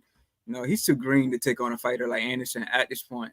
It's still a little early in his career. Yeah, it's early. I mean, he got time. He got Yeah. time. It's just a lot of these guys just when you see the fundamental mistakes, man, make the corrections before you get caught with a shot live. Facts. Go in the gym and correct that. You know what I'm saying? Facts, man. This comment section popping. Comment section popping tonight for sure. Yeah. Let's run through BFTB boxing. Oh man, BFTB, what is going on, player? Man, big salute to you, brother. Big salute to you, man. Oh man, there's a party in this joint, man. Go ahead. Yeah, Boxing First Blog in the building said, "What's happening, fellas?" My God, man, Jamel Charlo's biggest fan is in the building, man. Boxing First Blog, man. What's up, big homie? Yeah, what's happening? Andre Southgate, he says, Luis Ortiz, for sure. Yeah. Like, yeah, him and the dude Rolly fought like they was in the same kindergarten class, bro. Facts, like, man. For sure, they was definitely in the same kindergarten class. That's a fact. Facts. Toby says, great insight with the yoga comment. You are so right. Yeah, Yoka's just, you can tell he went to the Andre Ward School of Technical Boxing. You know what I'm saying? But it's hard to pull that off at heavyweight. Somebody's gonna drag you in the trenches, and that's what happened, with Yoka. Yeah.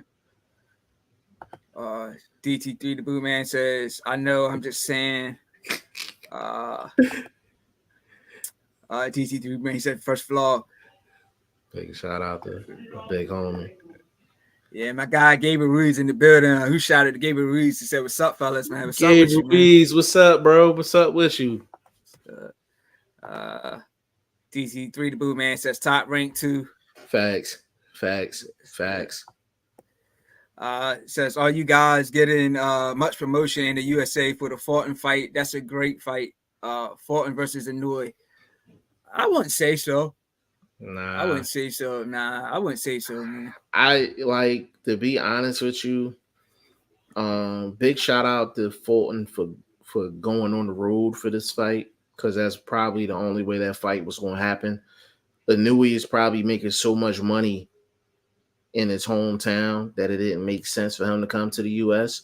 And Fulton, there's not one place in the country that Fulton's going to sell out. Not even in Philly. If that fight was in Philly, I don't think it would sell out. And he's from Philly. You know what I'm saying? Like Philly is real fickle. Like, you know what I'm saying? Yeah, Like they'll support you to the end till the time for them to spend $1 on a fighter. yeah, And it gets shaky yeah, from there. Like, but no, it's not getting much promotion, to be honest with you. I think yeah, I'm gonna do a show just on that fight, because I feel like it deserves it. We'll probably have to line something up, but it's a great fight. Let's be clear, Fulton's gonna have to get established. He's gonna have to get established. The most he can get out of this is mm, a draw, or he gonna have to get a Nui up out of there, which means yeah, he's gonna have to play. He's gonna have to play big boy. He's gonna be the bigger fighter for sure. He's gonna be the yeah, bigger fighter. I'm not gonna say what Fulton's walk around weight is, and I seen him. This was about a year ago at Bosey's gym. That is a big 122. That is a big 122. He could fight. He could easily fight at 130. Easy, yeah. easily. Yeah, I know he's definitely out there working. You know, I know him and Boots, you know, real tight. I didn't see, you know, Fortin at the Boots fight. So I know he's probably out there working hard, man. So, you know, wish him the best, you know, for next week. You know, I am a little concerned, man. I would say that I'm concerned for him, but I know he's real good at, you know, fighting at his opponent's game. So he's real good at fighting their game, but you know, with his power, the Nui's power, man, you know, Fortin don't got the power, man. The Nui do. So we like it's interesting. It's an interesting fight, man. For sure, for sure. Yeah. Yeah. Uh Last one's at the bar. My guy Wilton Henry said, "What up, legend?" And G5 fire show fellas, man. Salute to you, man. Appreciate it, man. Last ones at the bar, Bar. man. Big shout out to the gang. You know what I'm Yeah. saying? Big shout out to y'all. Yeah. If you're not subscribed to Last One's at the Bar, man, definitely subscribe to them. For sure. That's a must follow. Must follow for sure. Facts. Facts. Andre Southgate says Triple G had those knockouts back to back. Great puncher, unique curve on the punch as well. Yeah. Great point. Great point. His actually his punch angles and the curve he puts on his shots was similar to the guy that Frank Martin fought. Like similar punch variety, similar punch angles. But a lot of times those angles are what's gonna catch a guy that has a scripted defense like this. Me and Yep. Shane talk about that all the time. It's like, do you catch shots because that's what the rhythm you have in the gym, or you catching shots because you're actually seeing the shots? You feel what I'm saying? It's a difference. So that's a good point though, Southgate. Facts. Val Jackson in the building. Member from our Last Ones at the Bar says, "What up, though? What up, though, man? Salute Lavelle to you." Jackson, what's up with you? What's going on? Yeah. Man, like we ain't even getting to all the topics I wanted to get to, man. Like I said, the comment section busy, but it is what it is, man. Like Hey appreciate man, that's how everybody I tuning go. in, man. That's how I go sometimes, you Yeah, know. yeah, facts. Toby says, my other opinion, Spencer Crawford has awful international marking for something that's been cooking more. I expected a 3-part biography series. And well, I know you and Vlog when y'all did y'all show, you know, Vlog mentioned he didn't think, you know, the fight was getting the promotion it should. Now that it's happening, it seemed like everybody was talking more about it when it wasn't happening. So Mm-hmm. yeah, that's true Mm-hmm. too. But I will say, man, like we're 1 week away from the fight. It looks like a lot of people are talking about it now. You know, Yeah, we had 2 back-to-back you know, all access shows. So it looks like a lot of it's people are talking about it now, man. it's getting more steam. And when Vlog and I did the show, at that time I honestly didn't feel like people was really talking about it. But I did say the closer it gets to the fight, maybe it'll pick up some steam. So it has picked up some steam. I think the week of the fight is gonna really pick up some steam. I think the Anui and Fulton fight is gonna help because people should be in boxing mode after that fight, because Facts. people probably be catching replays of that fight. So a lot of people gonna have their mind on boxing. So I think like the last maybe like 4 days before the fight happens, I think it's gonna be a real big push. And I think it's gonna get the sellout it deserves, the attention it deserves, and I think it's gonna be a great fight. Yeah, facts, man. You know, like I said, you know, Bud is doing a media workout today in Vegas. So Mm-hmm, yeah, mm-hmm. so definitely promoting it. Andre Southgate says Toby agrees. Spence vs. Crawford is a great fight. Hey It's man, my prediction for that fight, man, gonna be a fish fry, bro. July you got 29th, fish Spence. fry, bro. He's stopping it. Yeah, I got Crawford winning, man. Like, Oh, you got Crawford winning. Okay. Yeah. I'm saying it's gonna be a fish fry, man. Yeah. I have Crawford winning as well. Mm-hmm. To be honest with you, I went to break down like film. Maybe after like 15 minutes, I just stopped. And I was just like, sometimes you could do film study and you just overthinking it. You're just overthinking it. The real question in that fight is, can Bud take Spence shot? If Bud can take Spence shot, then he has the potential to make this look ugly for Spence, because he's physically the more athletic fighter, better feet. I feel like he has more tools in the toolbox. Spence, when have you actually seen him get his offense started without a jab first, without a first jab, first punch being a jab? And if you notice, Crawford is really good at taking guys' jab away, because he'll paw with the jabber. He'll paw with him. So I think the biggest adjustment for Spence is he's going to have to get his offense started with something other than a jab. And I've just never seen him do it.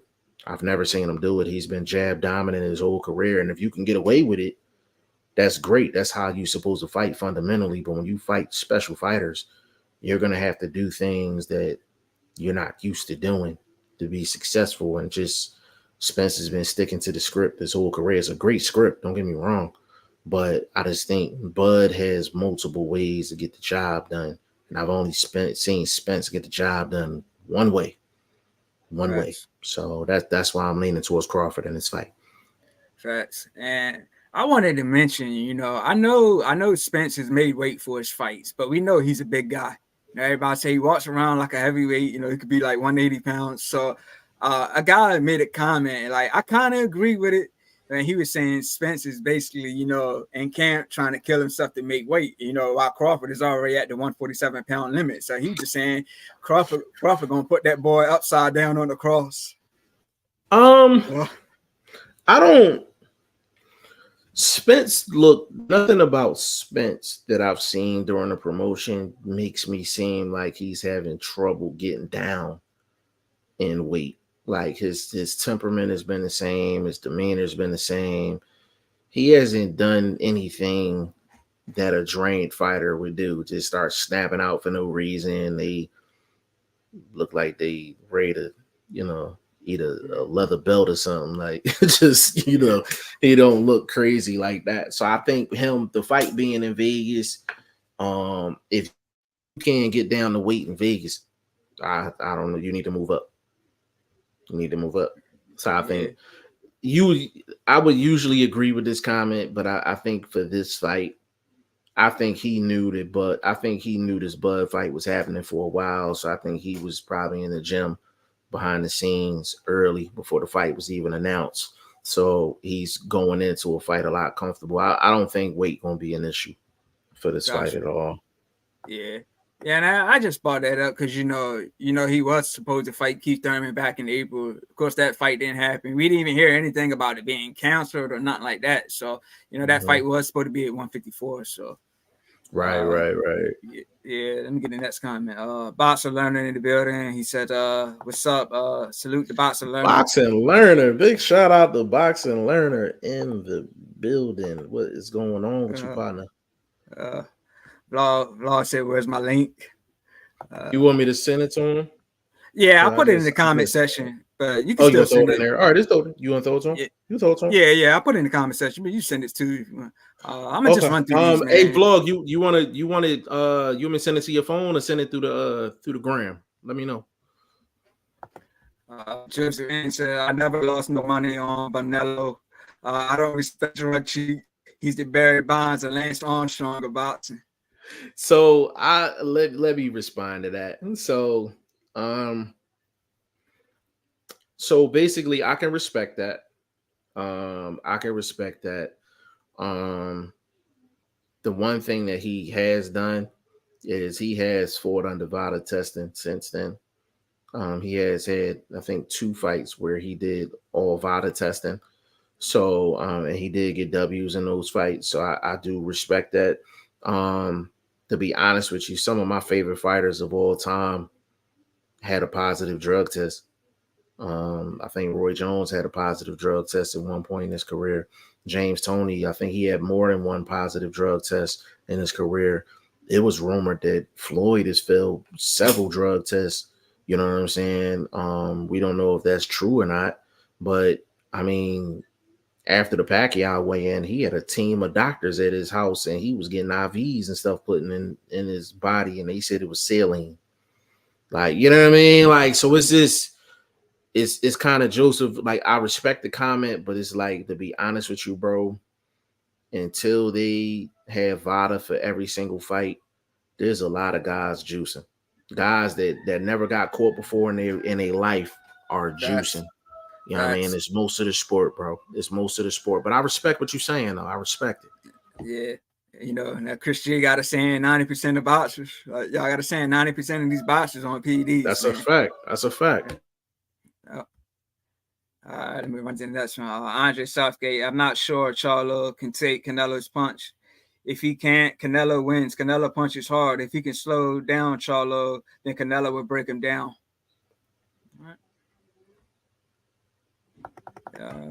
J.O. says, do you see Derek James getting AJ back to the promised land, making Ryan into a monster? Both guys have enough money for multiple lifetimes. It worries me when fighters jump from so many trainers. Let me cook on that first, man.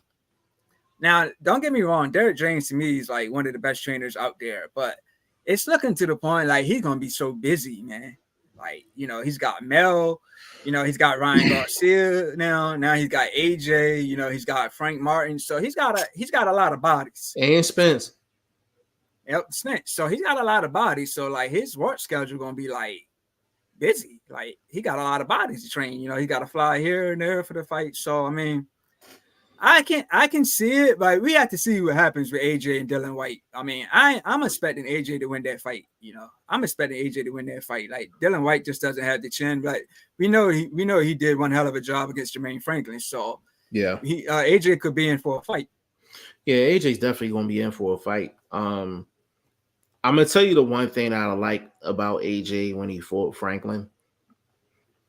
He was decisive in terms of what he was going to do in terms of his transition from offense to defense. Now, you could tell it's not natural because you can kind of tell he's kind of going through it in his head. But when he's in the pocket, he's decisive on what his offense is going to be and his defensive response. So, for example, Jermaine Franklin was really trying to time.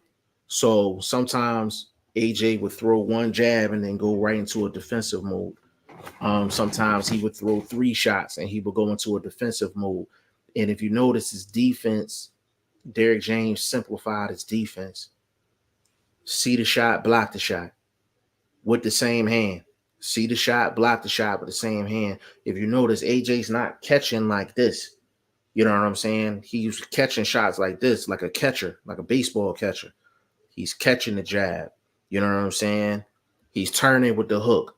You know what I mean? He's blocking. He's seeing the shot, blocking the shot. He's making it simple. And then offensively, he's making sure he's snappy with his decisions. He's not just going into these, these flurries where he's just wild.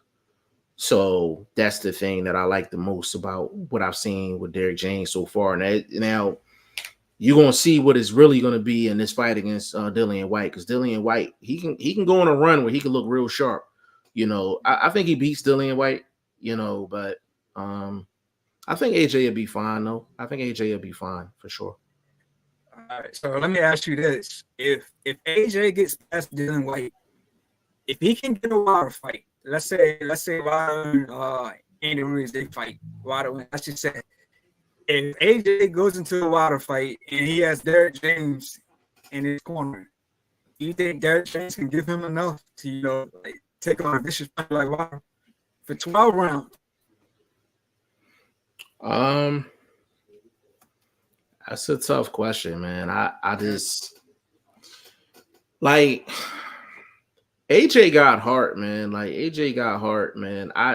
Let's get it clear. Like AJ is the better offensive fighter between him and Wilder. Like in terms of just the actual total package. Like he's a better offensively polished fighter. But the thing with Wilder is Wilder has all-time power. Like I mean all-time power. And it's really with all the Wilder fights, it's the same. If he lands a money shot, you can forget it. Unless you're a guy like Fury, where you're like damn near superhuman, you know.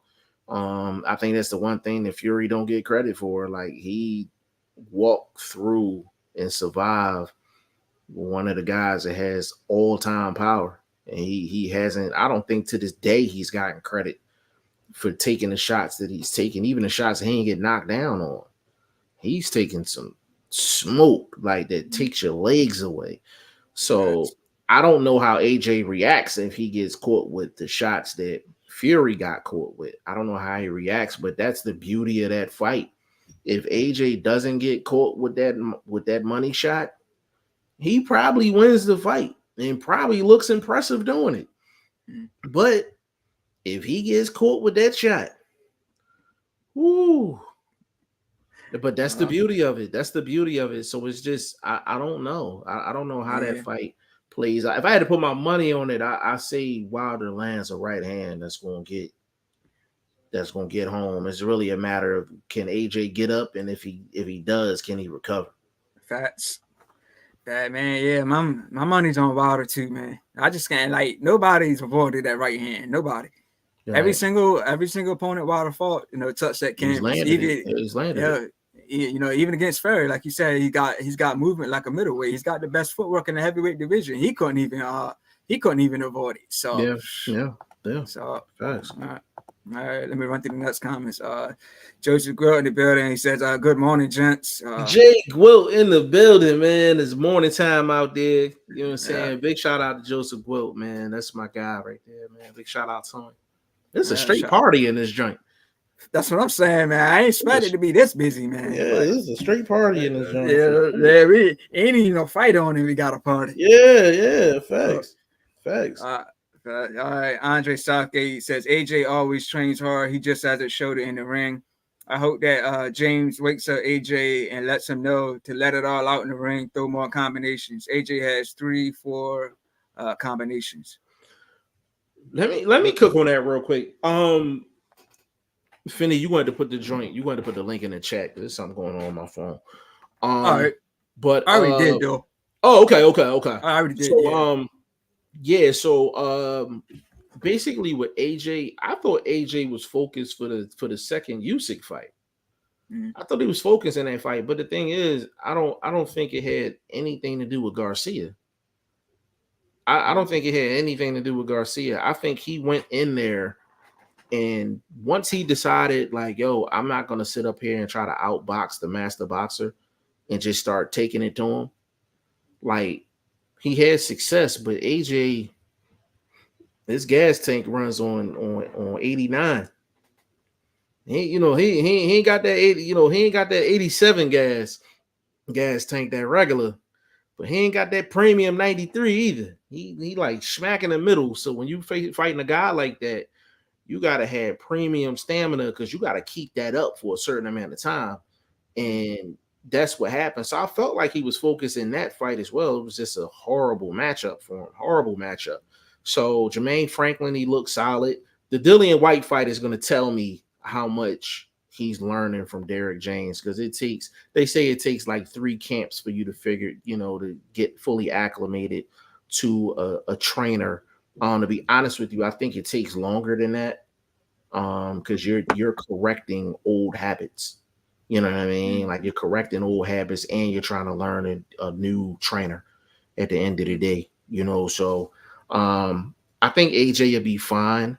He had bad matchups. Like, you got to think about it. Like, Andy Ruiz, right? He's dominating that fight until he gets hit with an equilibrium shot. I haven't seen one heavyweight recover from an equilibrium shot.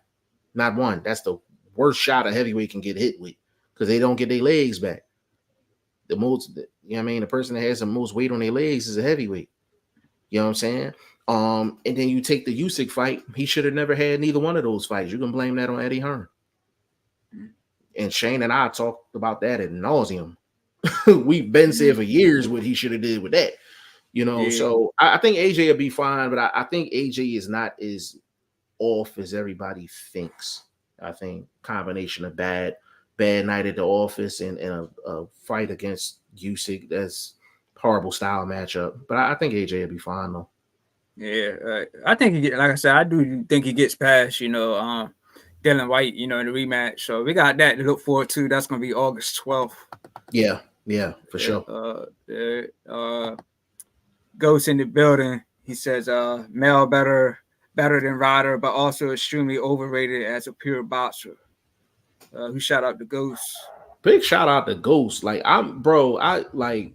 big shout out to Ty Finney, man. Like, cause this joint, I haven't been able to get on here as much as I, usually do. But I like to see a party like this, man. I like to see a party like this. Straight up, man. T Finney, his sub should be up. I don't know where you're at, but it should be up after the night. Go ahead, bro. No, I'm just saying, again, man, everybody, that's in here that weren't hearing earlier, man, definitely, sub to the channel, man. Appreciate it. For sure. You said Mel better than Ryder, but also extremely overrated as a pure boxer. But see, I don't think anybody looks at him as a pure boxer. I think he's a pure boxer puncher. He's definitely that. But I don't think anybody looks at him as a pure boxer per se. Like somebody like a Caleb Plant. Like, he's a pure boxer. Like, a boxer with power, you call him a boxer puncher. Mel definitely got some pop for sure, but that's why he's called a boxer puncher. I don't think anybody looks at him as like a pure boxer. Yeah, Mel got some of those highlight knockouts, man. Oh yeah, for sure. The one over Lubin, Rosario, man. Like, Mel got some pop, man. For sure. Yeah. All right, Ghost says Mel's getting Canelo at the perfect time. Canelo is washed up. So that's what I'm saying, man. It's like Canelo hasn't been looking good in these fights. So it's like, how's he gonna look good with a guy, who's good with his feet, who's got power, so, and he could trade with you too. So yeah, Canelo is also betting on him. You got to look at Canelo. Canelo has been consistently at it for the past like 5 years. He's been consistently at it. We talking Triple G fights. We're talking Danny Jacobs, Caleb Plant. Like, he's consistently been at it the last 5 years. I think what they're banking on is that good rest and that surgery is going to kind of recharge the battery. If Canelo battery is recharged, Mel gonna have some problems. So, but we're not gonna know till fight night. But if Mel gets the Canelo that's been showing up last 3-4 fights, Mel got a shot. For sure. Yeah, hopefully Canelo ain't on no tainted meat either. You know what I'm saying? I think this fight definitely, that's a good question too. It's probably should be VADA testing, but that's not a guarantee though, because he has a contract with PBC, which means he controlled the terms of the contract. PBC really just paid the price tag. So, but when he fought Caleb Plant, it was VADA testing. So, I think it's gonna be VADA testing. I think it'll be an even playing field at the end of the day. You know what I'm saying? And they're familiar with each other too. It's not like he don't know who Mel is. Like, they used to train together. I seen some pictures of them. I seen pictures of Canelo and the Charlos, like back when they had the braids, man. Yeah. So I mean, it's not like he's not familiar with Mel and things like this. This is a skills fight. Like, who is going to showcase the most skills? Because I'm like, Mel not going to hit Canelo with anything that's going to get his attention for real. He done been in there with 175 pounders. He been in there with Triple G. Like, Mel's not gonna hit him with nothing to really rattle a cage. We talk. This is a skills fight. The skills fight. Yeah, that's a good point, man. Ghost said Jamel is big, Canelo is bigger. Jamel can campaign at 154 and 60. Canelo can never make 154 again. Spoke to Ronnie Shields. He got Canelo stopping Jamel. That's what I'm saying, man. It just seems like to me, like from all the conversations I've been having, man, it's like I would say like 8 out of 10 is going for Canelo, man. It's only a Yeah, handful. I think just traditionally speaking, you're gonna take the 168 guy over the 154 guy. Like I get it, Yeah, but my question really is like, is Jamel does Jamel got a Castano type performance in him? Like, because that's what it's gonna take for him to get a dub in this fight. that's If that's what it's gonna take for him to get a dub in this fight, he needs to have that type of performance. But the thing about it, Castano's not Canelo either. that's. So a lot of that stuff that Mel was doing in the fight with Castano, he's not getting away with some of that against Canelo. Nah, he's not getting away with some of that against Canelo. Like, Mel was able to open up against Castano because Castano has volume, but he's limited in terms of the skill set. Canelo got heavy skill set. Yeah. You know what I'm saying? And Jamel does have that style to where Canelo, I think you're going to see Canelo more offensive in this fight than you've seen in previous fights, because a lot of his fights, his last 3 or 4, the reason why people are questioning whether Canelo's on the decline is he's been extremely defensive, counterpunch, pot shot type. We ain't seen him really, put them hands together. Like, you know what I'm saying? Like, he put them together against Ryder a little bit, but he was at home. I think he was, showing off a little bit at home. But, I think he's going to open up offensively in this fight. That's why I think it's going to be a great fight, though. Yeah, and he still messed Wilder's nose up. Wilder had a bloodbath coming out of his nose, man. Oh, yeah, for sure. Yeah. For sure. Yeah. All right. Go said Jermaine Franklin is one of my guys fighters. He would screw Big Baby Anderson. Anderson can't box to the level people think he can. He isn't as athletic as people think either. Hey, Ghost. Can I don't know how accessible Jermaine Franklin is. And I don't know if your guy that you're speaking about is a fighter as well, but I can say this with confidence. I'm pretty sure Ty Finney would like an opportunity to speak with Mr. Franklin. I would love an opportunity to talk to Jermaine Franklin and any other fighters that you know. So just putting that, that out there. I think Anderson and Franklin is a perfect timing type fight for both guys, for sure. Facts. Yeah, I'm still working, interviews and things like that. I'm still working behind the scenes, man. Still working for sure. Yeah. All right. Ghost said I was in the gym when Pula put hands on Jared. I want Herkovich versus Anderson or Big Shot Shaw versus Anderson. Stephen Shaw. I mean, he just lost the FA. So I don't know. Now, a Stephen Shaw Jermaine Franklin fight would be a good fight too. That'd be a good fight too. Ghost, if you don't mind me asking, are you a fighter? Are you a trainer? Are you affiliated in the sport in any way? Because it seemed like you on the inside of things like I am, so I'm just kind of curious. Yeah, and as far as Herkovich, he is going to be on somebody's undercard. I forget which one, but he's got a fight coming up on somebody's undercard. I was just speaking about Herkovich. I was like, "What's Herkovich doing?" But boom, he's got a fight on somebody's undercard. So, yeah. So we'll see. Anderson get past his next opponent, which I feel he should. And it's a dude that fought on Anderson undercard, Matt Mudoff. He's like I like Mudoff. Yeah. So he looks like he could be a problem, but like the only thing is I think he's like 34 or something like that. Well, you know what though, the age don't mean as much a heavyweight. It don't mean as much a heavyweight. The lower weight classes I would have a concern, but heavyweight you can go mid 30s, 40s, and be cool for the most part. Yeah, and he don't got a lot of fights under his belt, so I'm looking at him as like a fresh fighter. So he look like he could be a problem in the heavyweight division. For sure. Ghost says, big shot Shaw stops Anderson inside 8. Ghost, you gotta expose. I know your name, Ghost, but you gonna have to expose who you are, bro. You go ahead and expose who you are, bro. I'm not buying that. I'm not buying that. But I like Shaw though. I think Stephen Shaw is a good fighter. I just think the FA fight. I think with him watching that fight, you could tell he was conscious. His FA's power was in his brain before the fight started. That's And you can tell how he was moving in terms of the fight.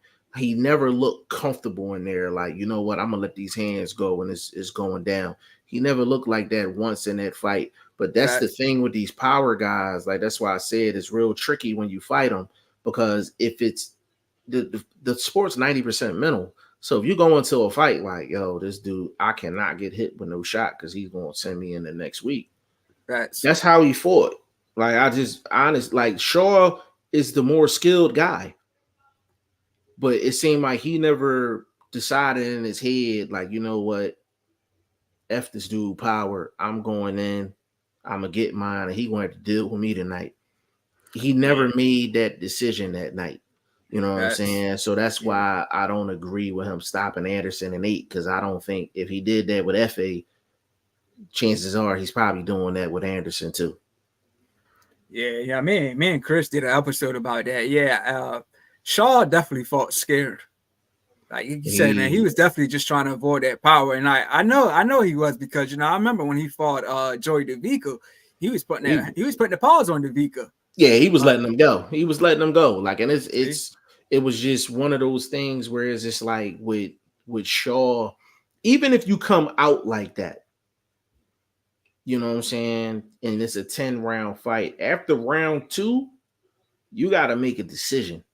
Like, all right, I'm gonna go in here and get mines offensively, or this dude power is just, I ain't trying to experience that. So I'm just gonna fight defensive the rest of the night. It seemed like after round 2, he made a decision. He's not gonna open up. He was really looking for one shot. He was really looking for one shot, except for him putting them together. And he just never did. I don't see him stopping Anderson. I don't even know if he opens up offensively against Anderson, against Big Baby. Yeah. But Ghost, if you let us know who you are, brother, you give us, you might have some inside insight or something, if that's what it is, then let me know something. If I'm wrong, let me know something. Yeah, and I feel that Shaw would be afraid of Anderson's power too, because Anderson can crack. If he stands in front of you, yeah, he gonna crack. And he gonna let them hands go. Yeah, and Anderson has a better punch variety than FA too. Yeah, FA is more of a jab, straight right hand guy. Yeah, and Anderson to give it to you from all angles. Facts. Yeah. FA's for sure. He's definitely like a 1-2 guy. Yeah. Klitschko type punch variety. Yeah, you know what I'm saying? Jab, straight right hand, grab. Yeah. Andre Southgate says, Ghost, I agree. Charlo's getting Canelo at the right time. I'm still on the fence of who wins, though. Canelo has great hooks, two-handed puncher. Agreed. It's been a great fight. Yeah. All right. Todd at the big. Shout out to Todd. He says Jamel ducked Tim Tszyu for 14 months. Tim was mandatory before the Castano fight. He kept giving him step around money, wasted promotion, canceled multiple fight dates. And let me give my thoughts on that. Big shout out to Todd though. Yeah, he shout out to Todd, man. So I know Mel had an injury. And so now he go a bigger fight, bigger payday, of course. But then even though that he's taking a big, a payday, a bigger fight against Canelo, listen, Tim Tszyu definitely has some good, fights though. The fight against Harrison, he stopped Harrison. Then he had a fight against, what's the name? Camper, and he's Camper. So I mean, it's not like he was on the shelf the whole time. So he still had to stay busy fights, and he stopped both guys. So I mean, I feel for Tim Tszyu. I do. We were supposed to see that fight back in January, and it never happened. So I feel for him, but it's a lot of options for him. There's still a lot of options for him, man. Yeah. Bro, your joint chopping just a little bit. Like, okay. It'll probably give it a second. It'll catch right up. Um, I it's hard for me to say that Jamel fights Canelo and he fights Castano, but he's ducking Zoo. Like I can make the argument that Castano at that time he was a champion, undefeated. It looked like he would give him problems. You know what I'm saying? And he took that fight. He took it. He took it twice, and he's taking the bigger guy in Canelo. So I'm not gonna say ducking. I understand why people say that, but at the end of the day, he's getting real good step aside money. Let's get that clear, and he's staying busy. So with him being, people saying he's ducking, Tim Zoo's definitely getting a bag right now. Let's get it clear. He's definitely getting a bag right now because he's getting a fight check every time Jamel fights somebody else. And Tim Zoo ain't going nowhere. So, that fight, he gonna have to fight Tim Zoo next anyway. So people just gonna have to be patient. Zoo probably gonna have to take another tune-up fight. But other than that, I ain't really worried about it. Really, they said the same thing about Maul before he fought J Rock, so I ain't really pressed about it. Yeah, but he still got a lot of options, man. He still got a lot of options. Yeah, for sure. Yeah. All right. Ghost says if Canelo is 80% of the guy he was in his prime, he will embarrass Jamel. He is superior talent and a boxer. His ring IQ is extremely underrated. Can I get on that real quick? Hey. I think Canelo needs to be a little bit more than 80%. It's not he has a high ring IQ, very talented. Definitely give you that. But you got to ask yourself, I'm talking outside of the Ryder fight, when is the last time you seen Canelo really put them hands together throughout the course of a fight? Like really put them together where you like, yo, like he on his thing tonight. You know what I'm saying? I ain't seen that in a while. Because even in the Ryder fight, it was more so like he kind of grinded him out. You know what I'm saying? So Ghost, that's part of the intrigue with this fight. Like, what Canelo are we getting? Because if he is 80% and that's it, Mel's good enough to make this a really close fight. He's good enough to make it a close fight. Like I'm trying to think what version of Canelo where I'm like, Mel ain't got a shot. I couldn't even tell you a fight that Canelo fought, and I'm like, yo, like he mops Mel. Like I just don't see it, bro. Like I don't see him mopping Mel. Like, and it's not anything against Canelo. I just think Jamel is one of them dudes. I just think he's one of them dudes right now. Facts. Ryan Haney, he says, I watched Franklin box at the casino in Tacoma. I'm a fan. He seems like a good dude outside of the ring also. Yeah. Ryan definitely be going to a lot of fights out there, in Washington. So, salute to my guy, Ryan, man. Big shout out to him, man. Like Franklin, but they said he had just outside the ring, he's had like some hardships and stuff like that.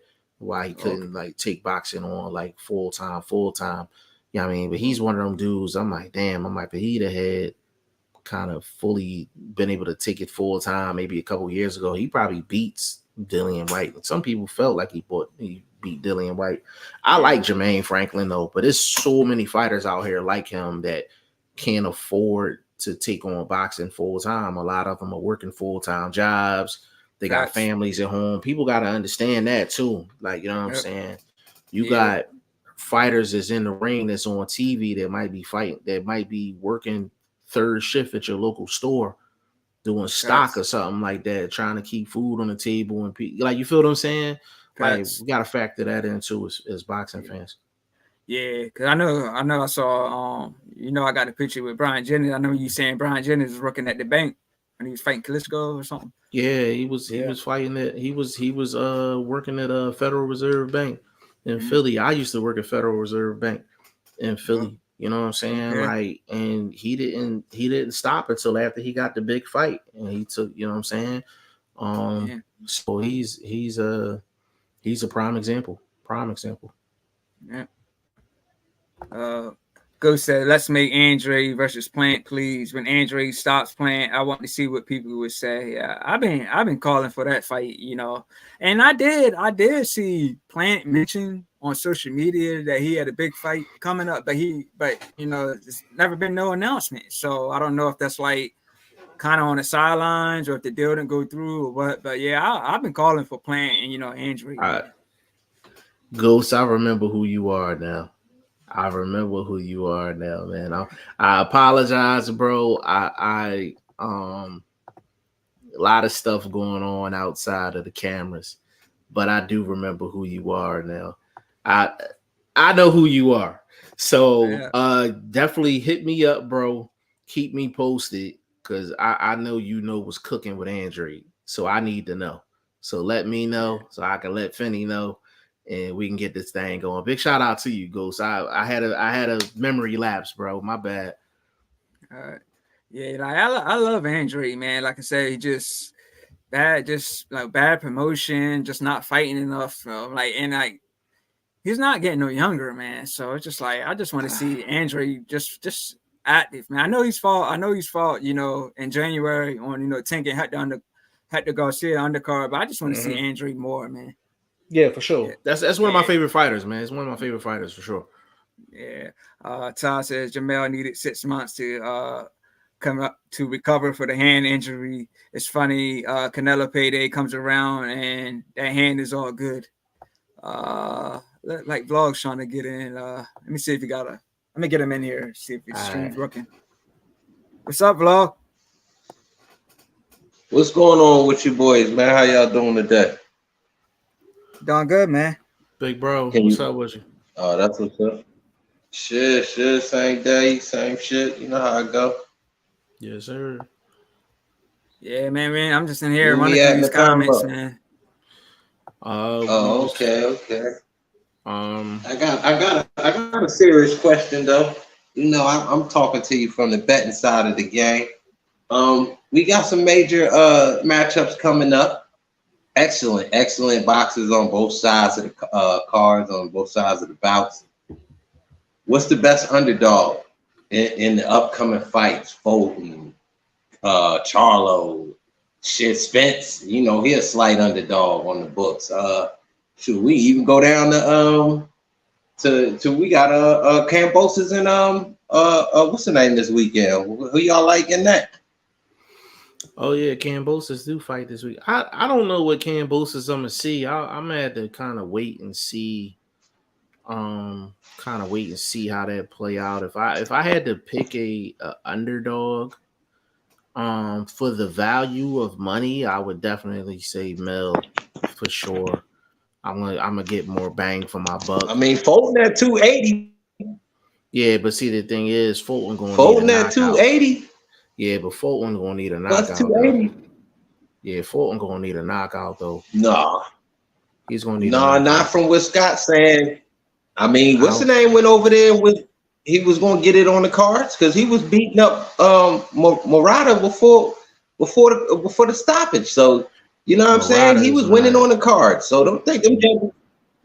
Murata's not a newie though. A newie on a different level in terms of his popularity. Like it's a price to pay if if a newie ain't up on them cards, bro.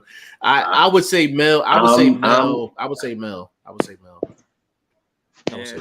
I'm just saying. I mean, based on skill, Mel. Wow, Mel going. That's two divisions. It's rare. It's been done in boxing, but it's very rare. See, he knew to get off this camera with that.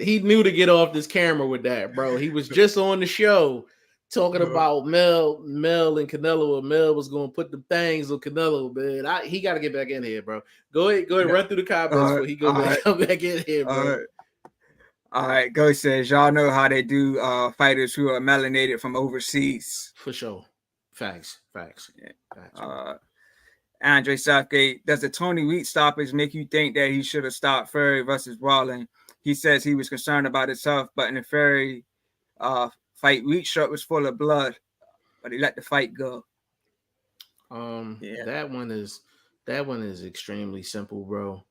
like Fury was going to equal a big bag of money. So that's why I said fighters got to worry about the referee more so than the judges, because let's just keep it solid. Wallen should have won that fight because that cut should have stopped him. They should have stopped that fight off that cut. Like, you understand what I'm saying? But like I said, like, who's in the ring and how much money they command or how much their future revenue is going to be sways a lot of referees' decisions, and a lot of those decisions get made pre-fight. Yeah. And Tony Weeks kind of proved that. Yeah. Yeah, you know, that cut was bad on Fury's eye, man. That very was bad, very bad. Horrible. Yeah. Yeah, and you know, Weeks, what other fight was it that he ref when he had blood on his shirt? It was Battle Jack. I don't know if it was. It was Battle Jack. I think it was Battle Jack. Yeah, when he had to split. He had to split in the middle of his head. Yeah. And his whole shirt was soaked in blood. Ghost said he wasn't even hurt. He was up on all cards. Wasn't even in trouble. Hasn't had any wars or anything else. Facts, bro. Facts.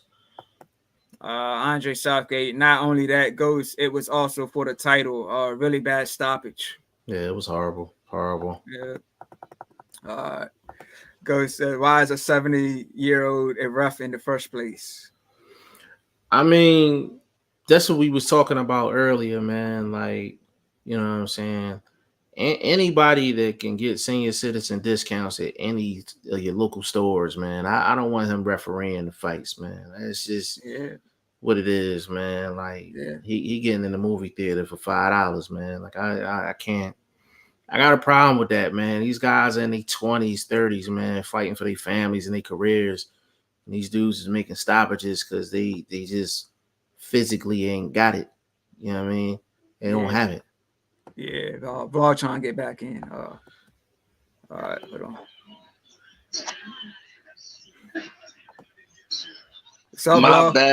My bad on the tech issues, man. The tablet out there in the garage overheating. You know it's like $130 out this joint.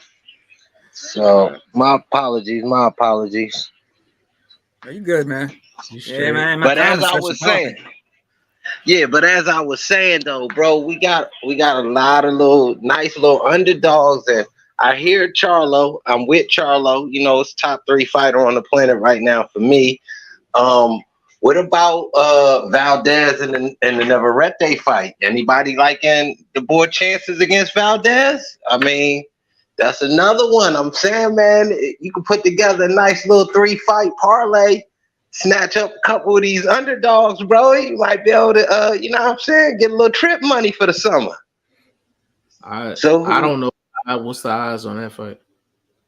Valdez is favorite. I think it's like he minus 180. Oh boy, like minus 215. Last I saw it. Navarrete.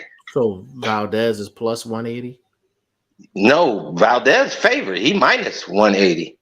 So what is Navarrete? He like plus 215 or something like that. Navarrete is the underdog? Yep. I'll take Navarrete. Okay. I mean, he going up in weight. That's fine. I know what I seen. I know what I seen in Valdez's last fight, and I know he has artificial juices from time to time. So yeah, I'll take Navarrete. For sure. Okay. I like that one. I was leaning Navarrete too, just because he been on the run. But if Valdez, the bigger dude in that fight, size matters. You know what I mean? Yeah, so, I feel you. You know what I mean? They're just, just spitballing with these underdogs and just seeing. But I can't believe ain't nobody giving Fulton a shot. No, I mean, is it strictly because of the judges? No, I'm not saying I'm not giving them a shot. What I'm saying is the way Fulton fights and the way Inouye fights, Fulton, the chances of him getting a decision out there is going to be slim. Now, on our cards, he'll probably, if he's putting on a show, we're going to give him the credit for it. It's really a question of, is he going to get the credit if he's putting in that work? I'm not betting my parlay on Fulton getting a decision out there in Inouye's hometown. I ain't putting my parlay on that. I ask because when you have skills such as a Fulton, it can't be overlooked. even by hometown judges, even by home crowds. But you're asking from a betting perspective though, so that's a whole Yeah. different perspective.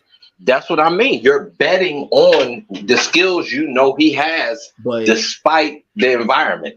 Bro, but boxing history tells us that the road guy fighting in the other guy's hometown, more than likely the judges is going to lean towards the hometown guy. So from a betting perspective, I'm not going to have my money hanging in the balance.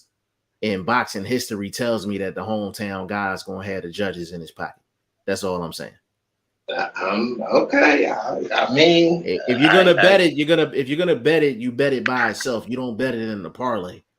Oh, no doubt. When you talking about it's, that's damn near 3-1 odds. So there's no way in the world out. I mean, but if you was, you had a little quarter piece or something, a little 50-cent piece, you wanted to, you know what I mean, go on and dribble with real quick. Nice little 3-fight undercard joint. You know what I mean? Like I said, get you a little summertime trip money or something. I still wouldn't put Fulton in the parlay though. I wouldn't. That's a single bet. That's a single bet for me. I wouldn't put Fulton in the parlay because if he gets robbed on the cards, I'm gonna be pissed. I'm gonna be pissed off, but I'm gonna be pissed off at myself for even putting them in the parlay anyway.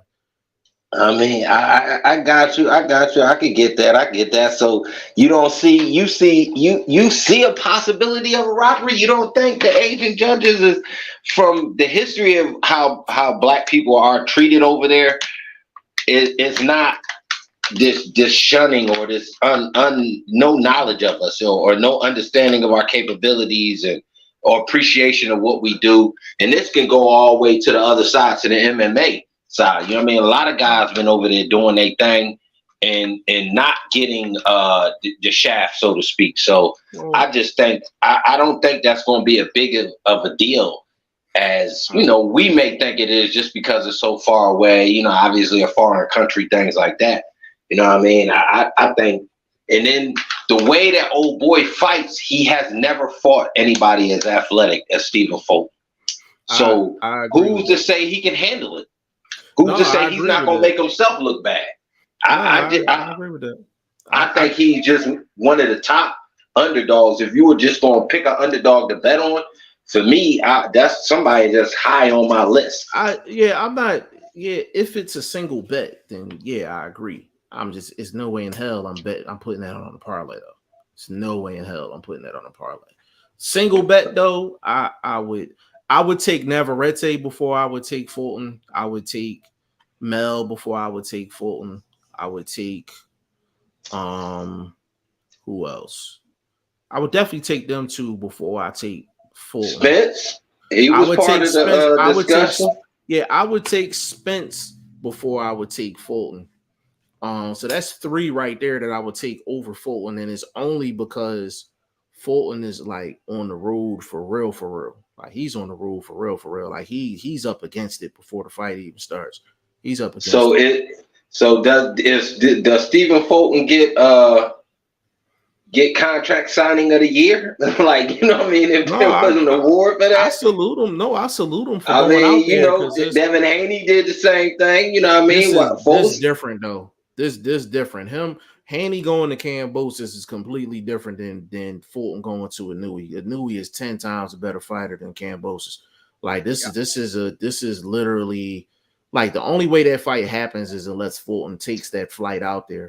So you got to salute him for it. But this is a much. But Inouye been out here. Inouye has been to the States. He's been on top, right? No, I ain't talking about that. I'm talking about the other way around. I'm talking about Fulton going out there.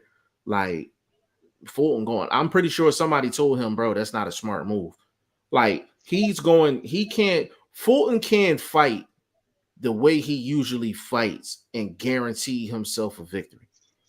That's why I like when guys go on the road and fight premier guys, it's a problem because it messes with your mindset before you go in.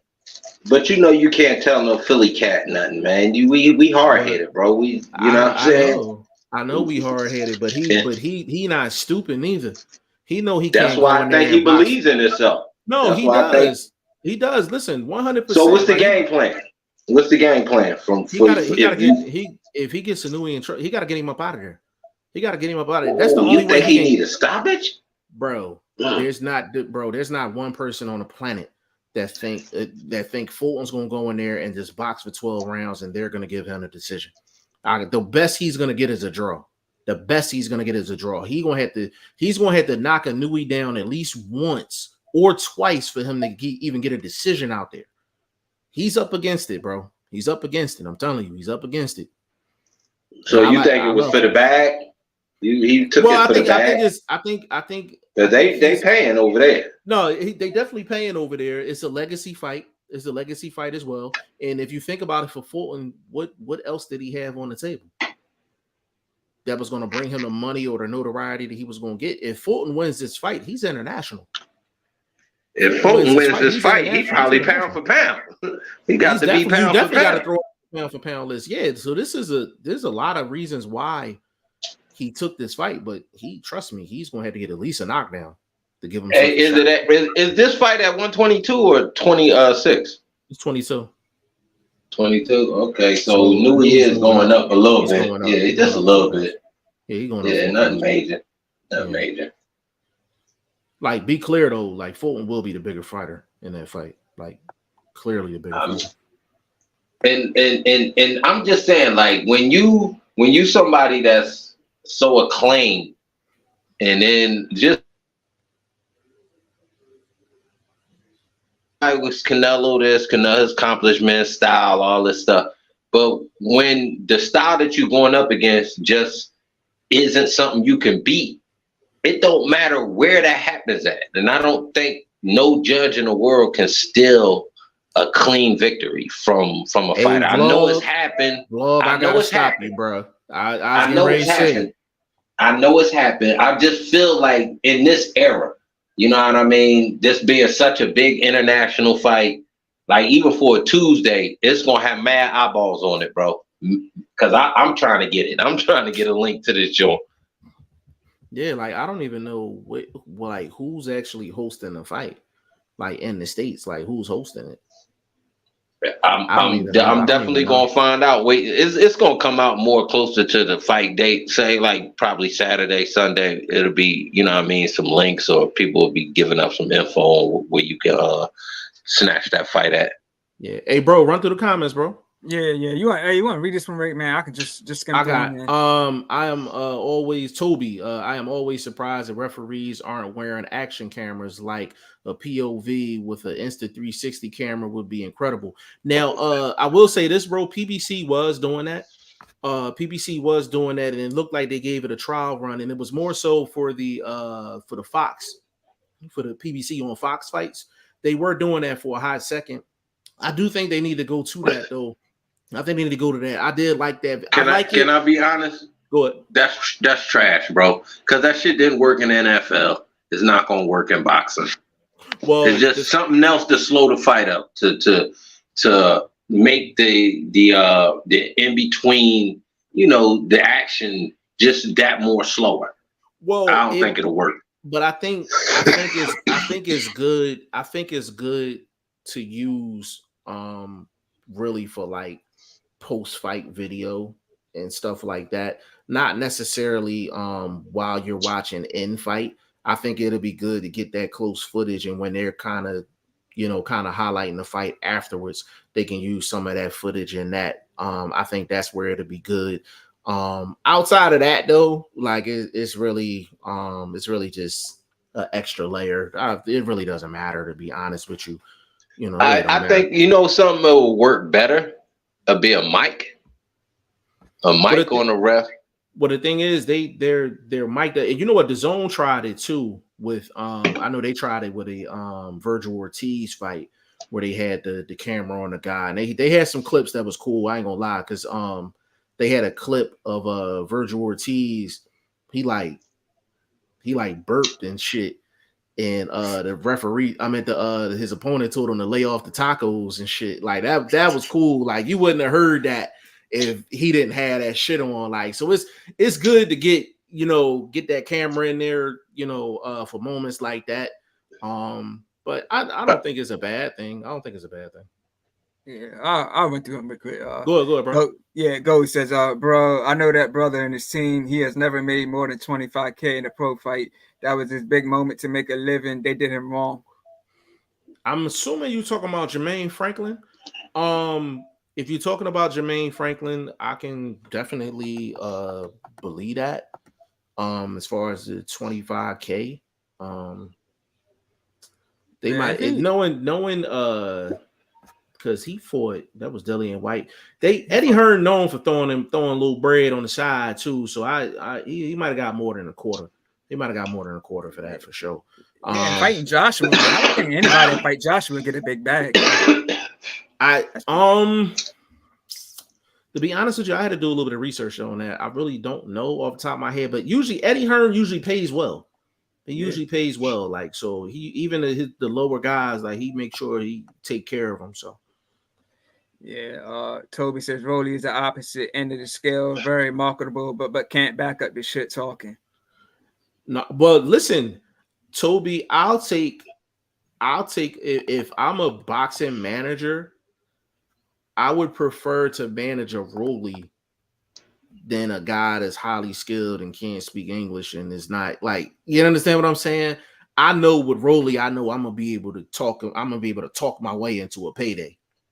Like a guy like an Andy Cruz not gonna be able to talk his way into a payday. You feel what I'm saying? So guys like Rolly have a place in the sport. Guys like Rolly have a place in the sport for sure. You gotta have a bad guy. You have to have a bad guy. That's a fact, bro. Yeah. We got the Broner, the Broners of the world. So yeah, you have to have them. You have to have them. Boxing wouldn't be boxing if we didn't have them. That's it's an exhibition for charity. Oh, okay. He talking about Calvin Ford and Bullet, Coach Bullet.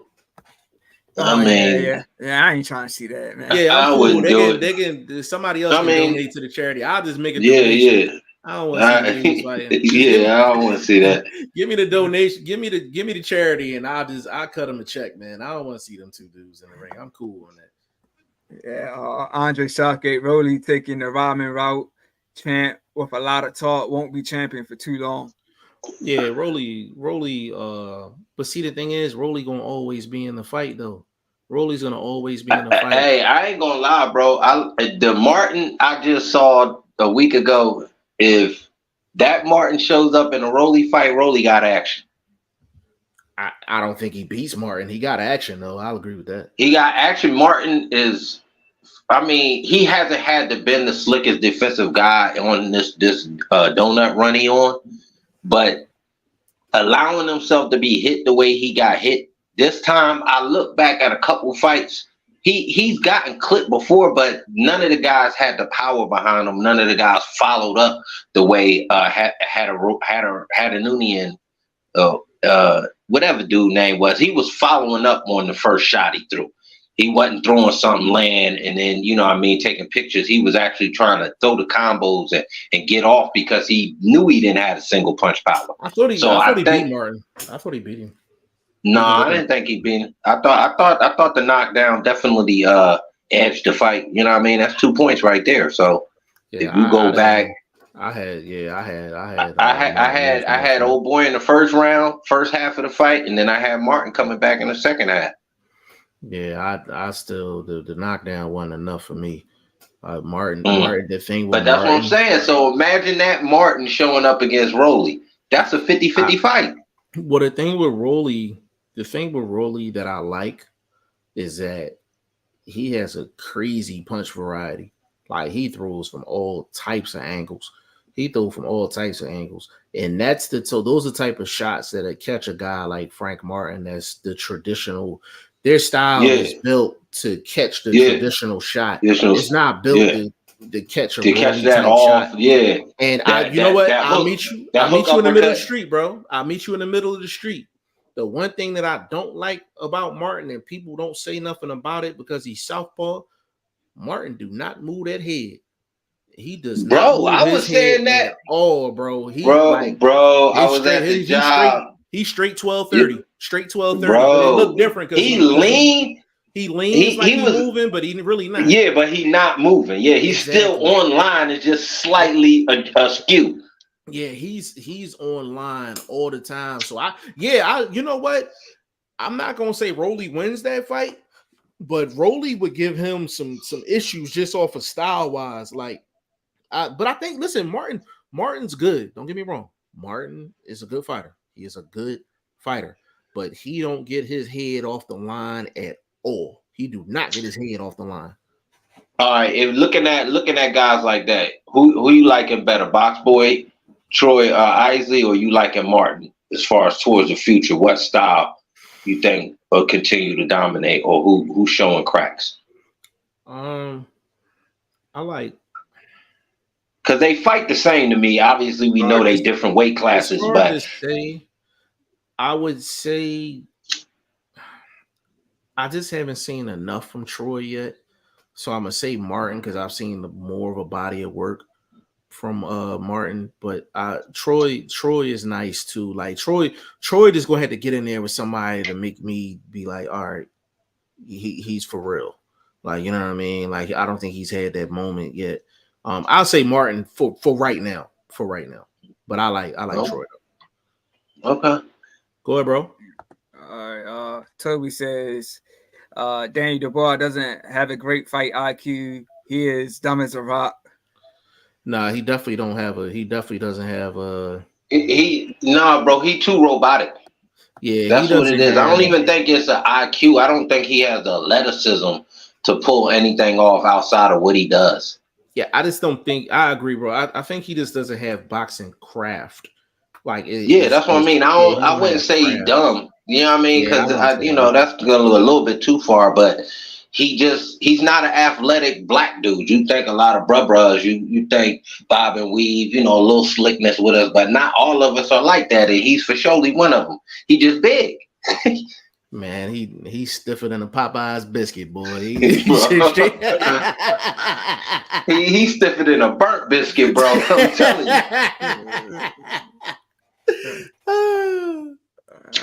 What's that? 2 hours, 26 minutes. That was a stamp. It's a long, man. And if you ready to get out of here, let me know, man. I'm trying to run through these joints. I'm cooking, bro. Go ahead. Okay. Yeah, I'm trying to run through these as fast as I can. Go ahead, bro. All right, Toby says George is known to be the slowest hitter in boxing, managed to close Daniel Dubois' eye without an answer. Daniel Dubois is out before the 8th by retirement. Hey, but Joyce been catching everybody. He's slow, but he's got serious power though. Hey Toby, let me explain. He got timing. He stole my comment, bro. His timing and his punch variety is next level. You got to think about it. And Joyce, who did he fight before the Big Bang Zhang fight? Who did he knock out? Joseph Parker, I think. Joseph Parker. So Joseph Parker is 2 times as fast as Joe Joyce, but he knocked Joseph Parker out with a check left hook, a check lead left hook. He hit him with a lead left hook. The slowest dude in boxing hit him with a lead left hook. So it goes back to what I was saying, like his punch variety. Because of his punch variety and his power, he had Joseph Parker looking down so he could get a lead left hook off. So that just goes to show his punch variety is next level. I think he take care of business against Big Bang Zhang in a rematch, though. I think you know what it was? He had the worst range of any of his fights. He stayed at the end of them shots. He did not get up under him and stay up under him the whole fight until he wore the big dude down. Because if you make it a greasy fight with a long, tall guy like Zhang is, even any heavy too, you can wear him down by the 6th round, get him out of there by 8, 9 at the latest. And that's got to be the game plan. Stay close, tuck that chin, stay close, and just wear him down. Body shots, chippy little shots, you know what I mean? Because Zhang is only dangerous at the end of them shots. His inside game is burnt toast, bro. I'm telling you, it's worthless. Yeah. Go ahead, bro. Yeah, Joseph and says, hopefully Nonito retires, win, lose, or draw. Win or lose, would be nice to see him go out on a high note. Yeah, Nonito was one of the best. He's one of the best fighters, smaller fighters of this era. You know what? I think it hurt him in the last few years. He started training more. That could have been what messed up old boy from Detroit. Starting to work too much on everybody else's game and not really fine tuning his own game. That can help. That can hurt Harrison. Tony Harrison. Harrison and Doe been training and boxing the past 5 years easy. It's fair. It's fair. Toby says, I bet you Canelo tried the same thing with Mel as he did with Smith, nullified the arm. Man, Smith is Smith. We're not talking about beefy Smith, bro. I know he he talking about Colin, ain't he? Yeah, he talking about Colin. Yeah. Any Smith, you got to make sure you ain't talking about beefy Smith around. I need to tap in on that one too. That the Canelo can only win if he does not get out the movement, doesn't get away from him. Because if you look at Kovalev early, that movement was too much for him. And we saw the same movement in Charlo against in the rematch against Castano. So if we can get that movement out of Charlo, pick his shots perfectly, you know what I mean? Wait for the perfect combinations, open up when we see that dead Canelo, which we see a lot of dead Canelo in a lot of early rounds. He's not just, fist of fire from the start of the bell to the end of the round. So if you can catch him with some nice little combos in them dead spots, you can keep the fight close. And I think in this fight, he got to do some damage. If he don't get the KO, he got to get some cuts. He got to get some swelling going on. I think he's going to need some powerful counter shots.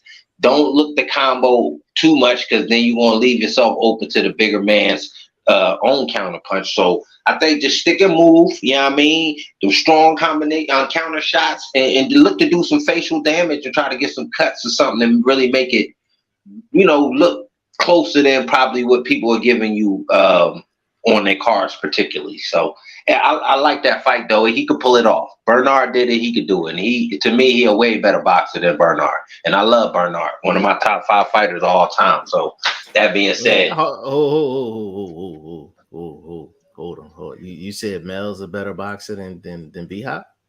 Yeah, Mel's a better boxer than B-Hop. B-Hop may be a smarter fighter. Mel's just a better boxer. He's just more natural, bro. You know what I mean? Just more natural to bob and weave. B-Hop wasn't a bob and weave dude. B-Hop was a tie up, muscle you, you know what I mean? Inside nudges, dirty it up, get you out your game plan, which he did to so many dudes, and it worked to his favor. Yeah, but you seen him against Kelly Pavlik. He ain't do none of that though. Yeah, because Kelly Pavlik done styled on a lot of dudes too though. Hold up. This is the same thing I'm trying to say about Mel. If you could take this dude who is only a forward type of fighter, get him off that line and clip him when you getting off that line, that's where your damage is going to come in. And that's the same thing B-Hop did. He got Pavlik off that line, and while he was getting off the line, he was clipping Pavlik. We on somebody else's show, so we maybe we can talk about that off camera. I'm just saying. We on somebody else's turf. We gonna talk about that off camera though. We ain't gonna take too much time. All right. Joe says Crawford fishbowl. Oh, that's funny. Funny. Yeah. Toby says Spence hasn't been the same since the crash. I feel everyone excuses the voice problems with a Texas accent, but you can look back at old interviews versus press conferences. He's lost some marbles. I mean, when you deal with an accident like that, I mean, it's going to take you a while to get your faculties back. I'll give you a prime example real quick. When Tim Bradley had his fight with Provodnikov, he had to take speech lessons to get his speech back after that fight. That fight was so brutal. So it's like I said, these fighters are different, and you can tell the speech is a little different, but it could possibly be because of that crash too. Like, that's for sure. Like, the Provocative Tim Bradley fight, man. That Provocative is a monster, man. Bro, that was a sickening fight. Like, if anybody, like, if you want to watch a fight where just a dude really wanted to prove a point and he really put his physical health in harm's way, go watch Tim Bradley and Provodnikov, bro. Like that's one to watch. I remember Tim Bradley said they'd have to pay him a lot of money if they put him back in the ring with him, man. Yeah. That was a Tim Bradley. I knew he was sick. Like, come off a Pacquiao, 2 Pacquiao fights, and you fight that fight like that. Yeah. It was sick. Bradley fought the wrong fight. He should have styled on that dude, man. But he did it on purpose, though. That's his bad. On purpose. That's his bad. Well, yeah. Now get your you know what I mean, get your appointments lined up. So, that rehab. Yeah, for sure. He definitely had to do rehab for sure. Toby said G5, one interview I want to line up for you is Big Bob Mirovich. Says that guy sparred a lot with Mike Tyson. He's an Aussie and has great insight. Bro, set it up. Set it up, bro. I'm down for it. Set it up, bro. Set it up. Yeah, you got set it up. Yeah, set it up. All right. Andre Southgate Fury took some big shots for sure. I question both Fury and Wilder in terms of punch resistance. Both guys took some heavy shots, Fats. Bro, it's like you can't, even though Wilder got knocked out in that fight, like you can't question Wilder's whiskers. Can't question his whiskers. Him taking shots from that big dude, you can't question his whiskers. You know what I'm saying? And another thing, anybody that's Fury size ain't a light puncher. Like they all guys at that size got some type of crack if they hit you on the chin. You feel what I'm saying? Both guys got incredible chins and incredible wills, man, for sure. That's Joseph Gwilt says, what a week for boxing. They say when heavyweight is alive, boxing is alive, but heavyweight is not cooking this year, but boxing is. This is going to go down as one of the best boxing years in terms of matchups in a while. Facts, man. So many good fights this year, man. Yes, for sure. Toby, AJ was built in a godlike way, absolutely no doubt and no fear. Told he was untouchable as the Clintons. Ruiz probably destroyed that, and AJ lost his following, then used it. I still don't think AJ has a new ring mentality. Well, the thing is, at this point, you don't want to it's impossible for you to completely rebuild a fighter after a guy has fought so many fights, so much success, heavyweight champion of the world. What you're trying to do is you're trying to find the 2 to 3 things that you can tweak to kind of better the results. You're not going to change AJ, or any fighter that's this deep into his career. You're trying to change the mindset and give them 2 or 3 things to really focus on going into a fight. That's the importance of having a new trainer for a guy that's been in the game for a while. I don't expect for AJ to have a new mentality. I expect for AJ to focus on specific things, making sure he's not wild when he's going through his combinations, make sure he's defensively responsible, make sure that he's checking his ego at the door going into these fights. Those are things that he can control. And that's what I like about Derrick James. He's not trying to just reprogram these guys. He's trying to get them back to the basics and then build off the basics. And that's what you do. And he don't ever ask his guys to do stuff that they can't do physically. That's the biggest thing with Derrick James, that I like about Derrick James. Every instruction that he gives his guys, they can do physically. Like, I hate when trainers give guys, it's like telling Rolly to go box. Like, Rolly can box. You know what I'm saying? He's not a technical fighter. That's like telling Rolly to go out there and be technical.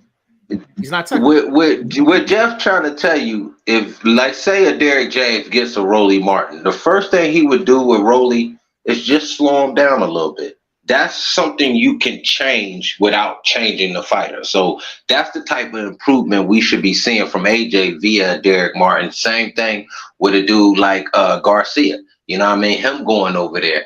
I think his accuracy will be a little bit better. Something you can improve with any fighter. You know what I mean? That's slowing them down, making them key on the target a little bit more, and showing a little bit of patience, allowing the fight to come to them type of stuff. That's not really changing the fighter. That's just giving them different nuances. And I've seen that already in AJ. So him taking on the board again, I think it's just going to be, tune up type of work. You know what I mean? Show improvement, get mid fight KO type of situation and going on and see if he can line Fury up, because I think that's got to be the next step for him. Agreed. Yeah. L Dub boxing in the building. He said, "What's good?" Big shout out to my guy L Dub, the Blizzard, man, the Block Mike Cop in the building, man. Big shout out to him. Mark Nash TV in the building said, "Jeff, what up, my G?" Yo, my dog Mark Nash, what's up with you, baby? Big shout out to go follow Mark Nash too. He got a real powerful movement going on right now, man. Great channel. Big shout out to my dog Mark Nash. Yeah, salute to Mark Nash and L Dub. L Dub says Herkovich on AJ White undercard. Yeah, that's what I was telling you, man. I just couldn't think, but yeah, that's the undercard. Hey, quiet as kept. Top Rank got a nasty heavyweight little list over there. They just signed the boy Jeholovax or something like that. The little young boy, man. He like 12-0, like 11 KOs. Boy, nasty, and he can still put some weight on. He tall, he more on the leaner side, but he's solid. You know them Russians, they just out there shoveling snow all day and shit and fighting bears. So he just a solid, tall dude, bro. He improvement definitely on the weight. I wouldn't put him in there with Jogba or Anderson right now, because it could be curtains for either one of them dudes right now. So I'm just saying they got a nice little heavyweight thing cooking over there at Top Rank. Yeah, for sure. Yeah, facts. Yeah, I seen that earlier about the signing of the heavyweights. So Matt Mudov looking to get back on September 21st in Canada. Yeah, that'll be a good look. Yeah, we was talking about him earlier. Mark Nash, Jeff, man, oh man, 10 days until Judgment Day. Yeah, man. It's going down, bro. Nah, bro. We got Tuesday, the biggest fight day of the summer so far, bro. We got Fulton, aka Mr. No Respect pound for pound, Mr. Get It Done. You know, the heart of a Philly wildcat hyena type dude, but very smart. Man, I'm thinking he can go over there and pull this off, bro. Low key. He can go over there and pull this off, bro. Low key. You got outbox this dude. Some nasty little counter shots, get the dude attention, make him look stupid in the ring. Because we see all the quick speed and all of that, but can we see that same speed and you got to actually catch your target? If you ain't, the dudes he hitting with that speed ain't cats. You know what I'm saying? So I need you to show me you could do that against a dude that got cat-like reflexes and then can counter your counter. So even if Fulton starts the action, he gets countered somehow. He can counter that. This is something that I think you can't overlook these possibilities to say this man can pull this off over there, bro. And then it's just an onslaught for the upsets from there, bro. I'm saying because Spence, he can get it done. You know what I mean? Spence could definitely get it done for sure because he ain't never been knocked out. He been clipped. Yeah, Porter clipped him. Ugas clipped him. Shit, Crawford might clip him, but can he knock him out? That's the difference. That's a big difference from clipping somebody to being able to get rid of. Because who knows to say Crawford hitting with his best shot, and he like, God damn, that might get into Crawford head. You know what I'm saying? So he might be reluctant to really start trading with this boy. So you never know how these fights gonna go, man. I'm liking a lot of these underdogs, and like I said, in these big fights coming up, bro. You know what I mean? I don't know which way you leaning in a lot of these big fights, but I'm thinking these underdogs got a lot of leeway. And with the numbers not being super spread apart from the favorites, like favorites being up there to $500, $600, $700, minus $700 favorite type stuff to a, plus 380, 320, 360, something like that, underdog. Yeah, now you getting unreasonable with betting on underdogs, you know what I'm saying? But these are reasonable, and these are very talented underdogs. We not talking about dudes that just been on a good run and they getting their first look. Nah, these is world champions, these undisputed champs, you know what I'm saying? So these underdogs in these upcoming, really A+ A side matchups we got is not to be overlooked. That's all I can say. Yo, I gotta jump off here, but if y'all still cooking, I'm gonna jump back in. All right. Yeah. I'm gonna run to the comments. I'm gonna bounce, man. Okay. All right. All right, Jeff, man. It was good to holler at you, bro. Yeah, so but yeah, man. Far as far as Jamel and Canelo, I talked with a lot of people about this, man. It seems like only a handful are going, for Mel. I see Kenny Ellis is going for Mel. I see Jose Benavides Senior, he's going for Mel. But like most people I'm talking to, man, they got Canelo winning this fight easily. I mean, they all they see is the. I guess they don't see the bad that Canelo has shown us. And the bad, I mean the competition level, bro. So when you went on the run, the European run that he went on, did that do anything for him when he finally fought one of Europe's finest fighters in Bivol? Even if it was up a weight class, we ain't talking about 15 pounds, bro. We talking about 6, 7 pounds. So you went up a few pounds and you still couldn't get it done. All of this greatness of Canelo and whoop-de-whoop. Bro, this dude got a lot of losses on his resume, bro. And he only looked sharp in training. I mean, he looked like Devin Alexander looked in training before his retirement fight. He looked real sharp and then went out there and got, you know what I'm saying, got his emergency brakes knocked off. So I'm just saying, bro, that training to what you gonna show me in the ring is two different situations. I see the clips. He looking real youthful and spry and all of that. But what's happening on that night? And you got a different entity. You've never fought a truly athletic fighter in your career outside of Floyd. And we see the embarrassment that you went through. Now you gonna try this again? Because you think you got a guinea pig? Man, if Jamel fight within himself, fight tactically smart the way that camp does with all his fighters, it's gonna be easy night at the office, man. Easy night at the office. You let the fight come to you. And Canelo ain't gonna stand back there and wait for the smaller dude to come chase him. He gonna go chase the smaller dude, so the shot's gonna be there. Facts. Man, you said Inoue, is Inoue a real high favorite in this fight against Fulton? He Inoue is plus 340 the last I seen. It's been going up close to fight night. Yeah, he like a plus 340.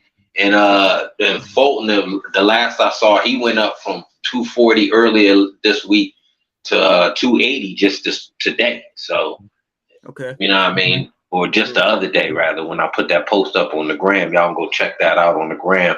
I'm strictly on the gram right now, man. So y'all tap in to the page on the gram and drop some comments on the post and show the boy some love. Appreciate you. Yeah, definitely. Definitely. Follow, vlog on the gram, man. Definitely, putting that work in.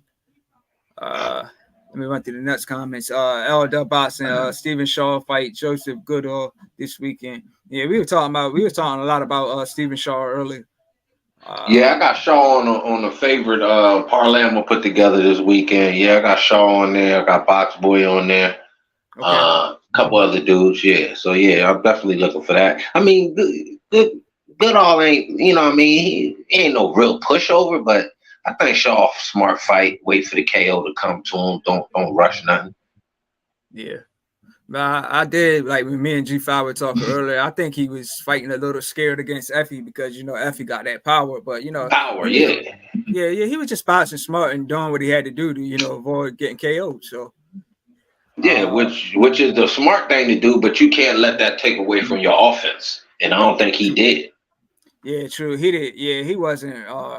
He didn't throw a lot of punches in that fight, man. So L. Boxer says Effie versus Zahn Kosibusky on the Anderson undercard August 26th. Yeah, L. man, I was talking about that.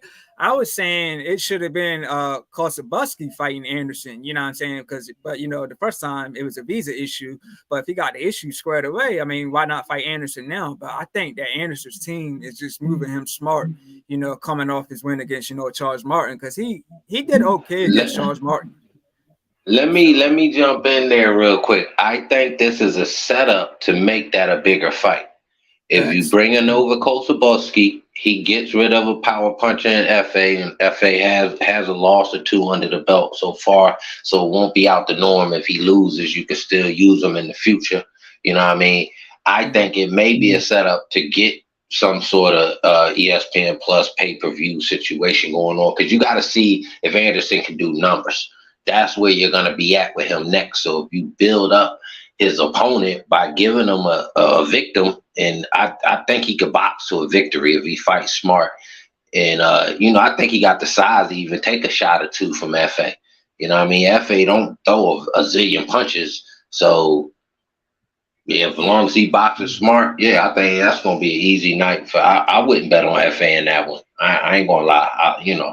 That's just being intelligent. I know FA got power, but he don't throw a lot of it.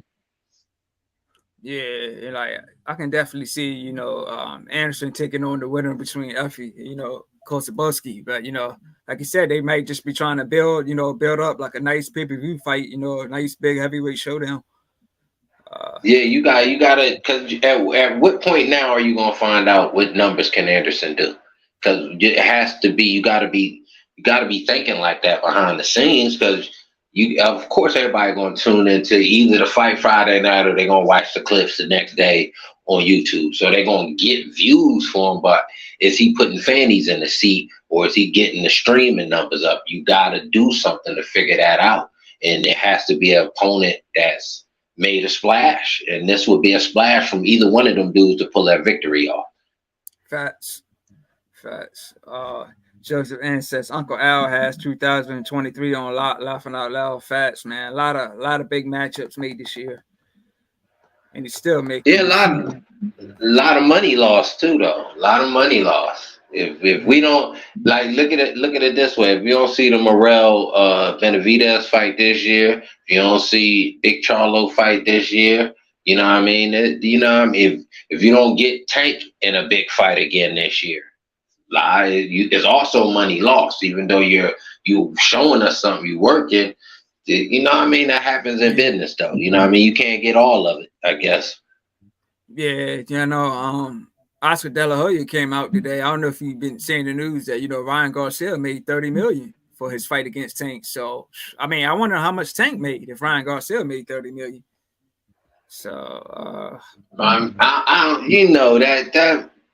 that might be bluster. You know what I'm saying? Just to try to coddle back and maybe do a future deal. You know what I'm saying, with him. So that might be that. Yeah. Wilson Henry, my guy from last month at the bar, he said, "What up, fellas? Damn, all that or getting a crawfish, bro, on the 29th or not." Just answered, Wilton, I got my bows ready, laughing out loud. Wilton laughing. They on it. That's what's up. It seems like it's right down the middle from what I'm seeing. You got your Crawford people, you got your Spence folks. I mean, what can Crawford do to win, bro? He got to get the KO.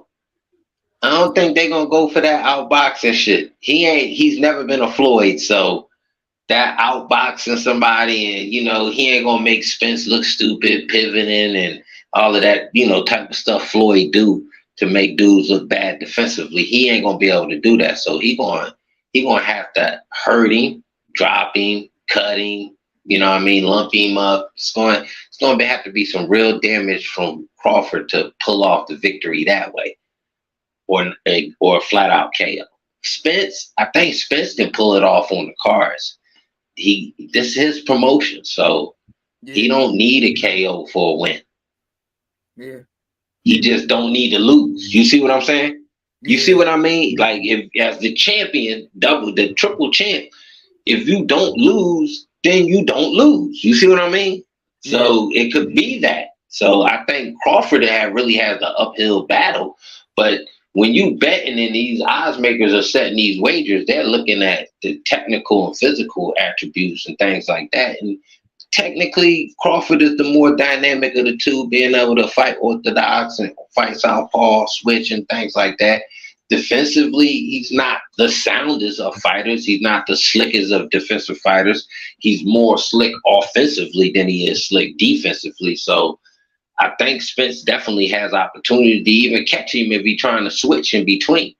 Because Spence is not the slowest motherfucker out the gates his damn self. So if he catch him in between one of them straight shots out of that guard position, that might stun Crawford, get him off his foot and make he look bad. You know what I mean? Don't even have to be a KO type of shot. It could just be a ooh type of shot in the crowd and all of that. Judges remember stuff like that.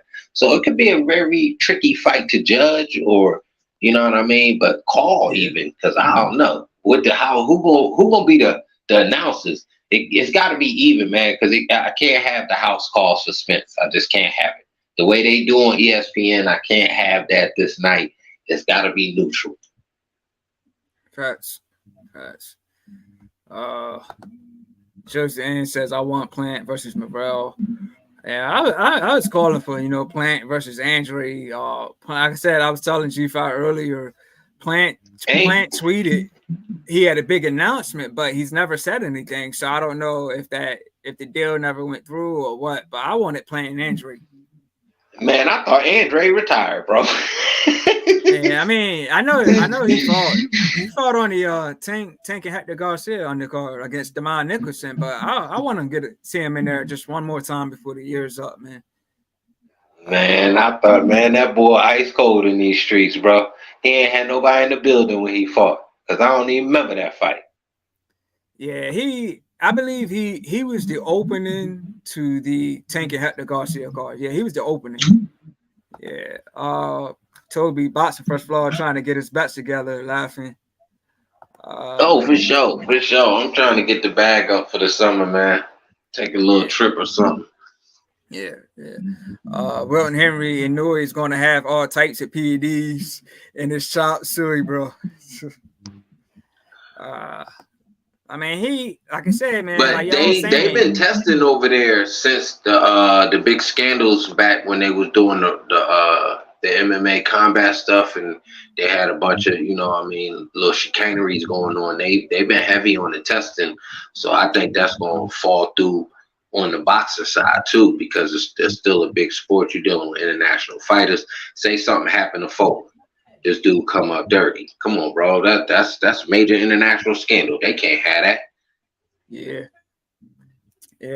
Toby says, boxing first vlog in response to the POV cams. How many times do we get a spectator's perspective on shots behind the ropes?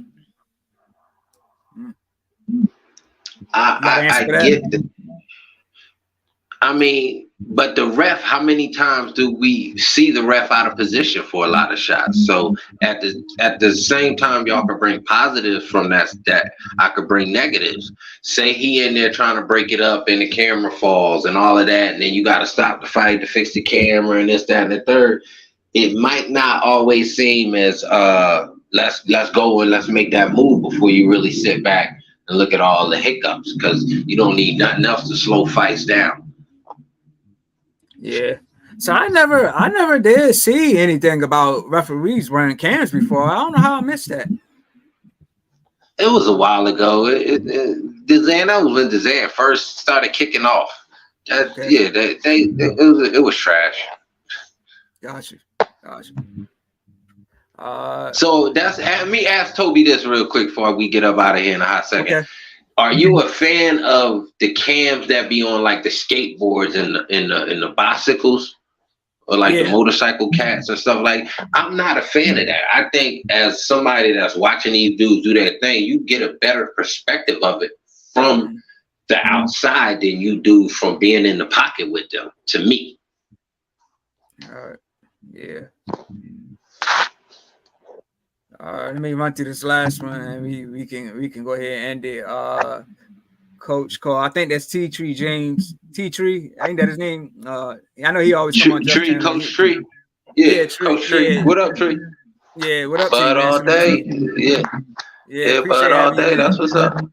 Yeah, that's what's up. Yeah, see, we got. I hear that. It's 50-50 so far, bro. I don't know which way I'm going. I ain't locked nothing in. Yeah, man, I'm going for Crawford. My brother going for Spence, man. It's a lot of mixed opinions out here, man. It's the only thing we can do, man. I like it. It reminds me of the Pacquiao Mayweather doing it. Everybody thought that was a 50-50 thing until it actually happened.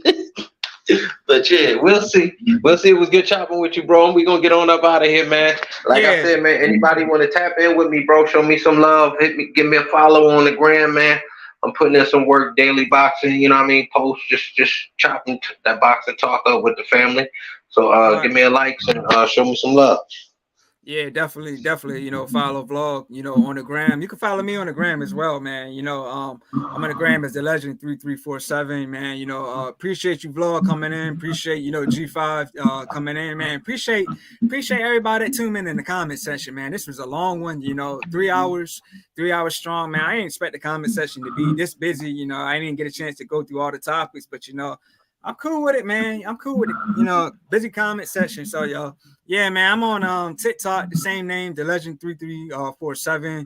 Y'all know to find me on Facebook. It's Todd Finney, man. You guys just witnessed episode 22 on the Indus Corner podcast, man. We out, man. We'll see y'all again soon. Peace. Peace.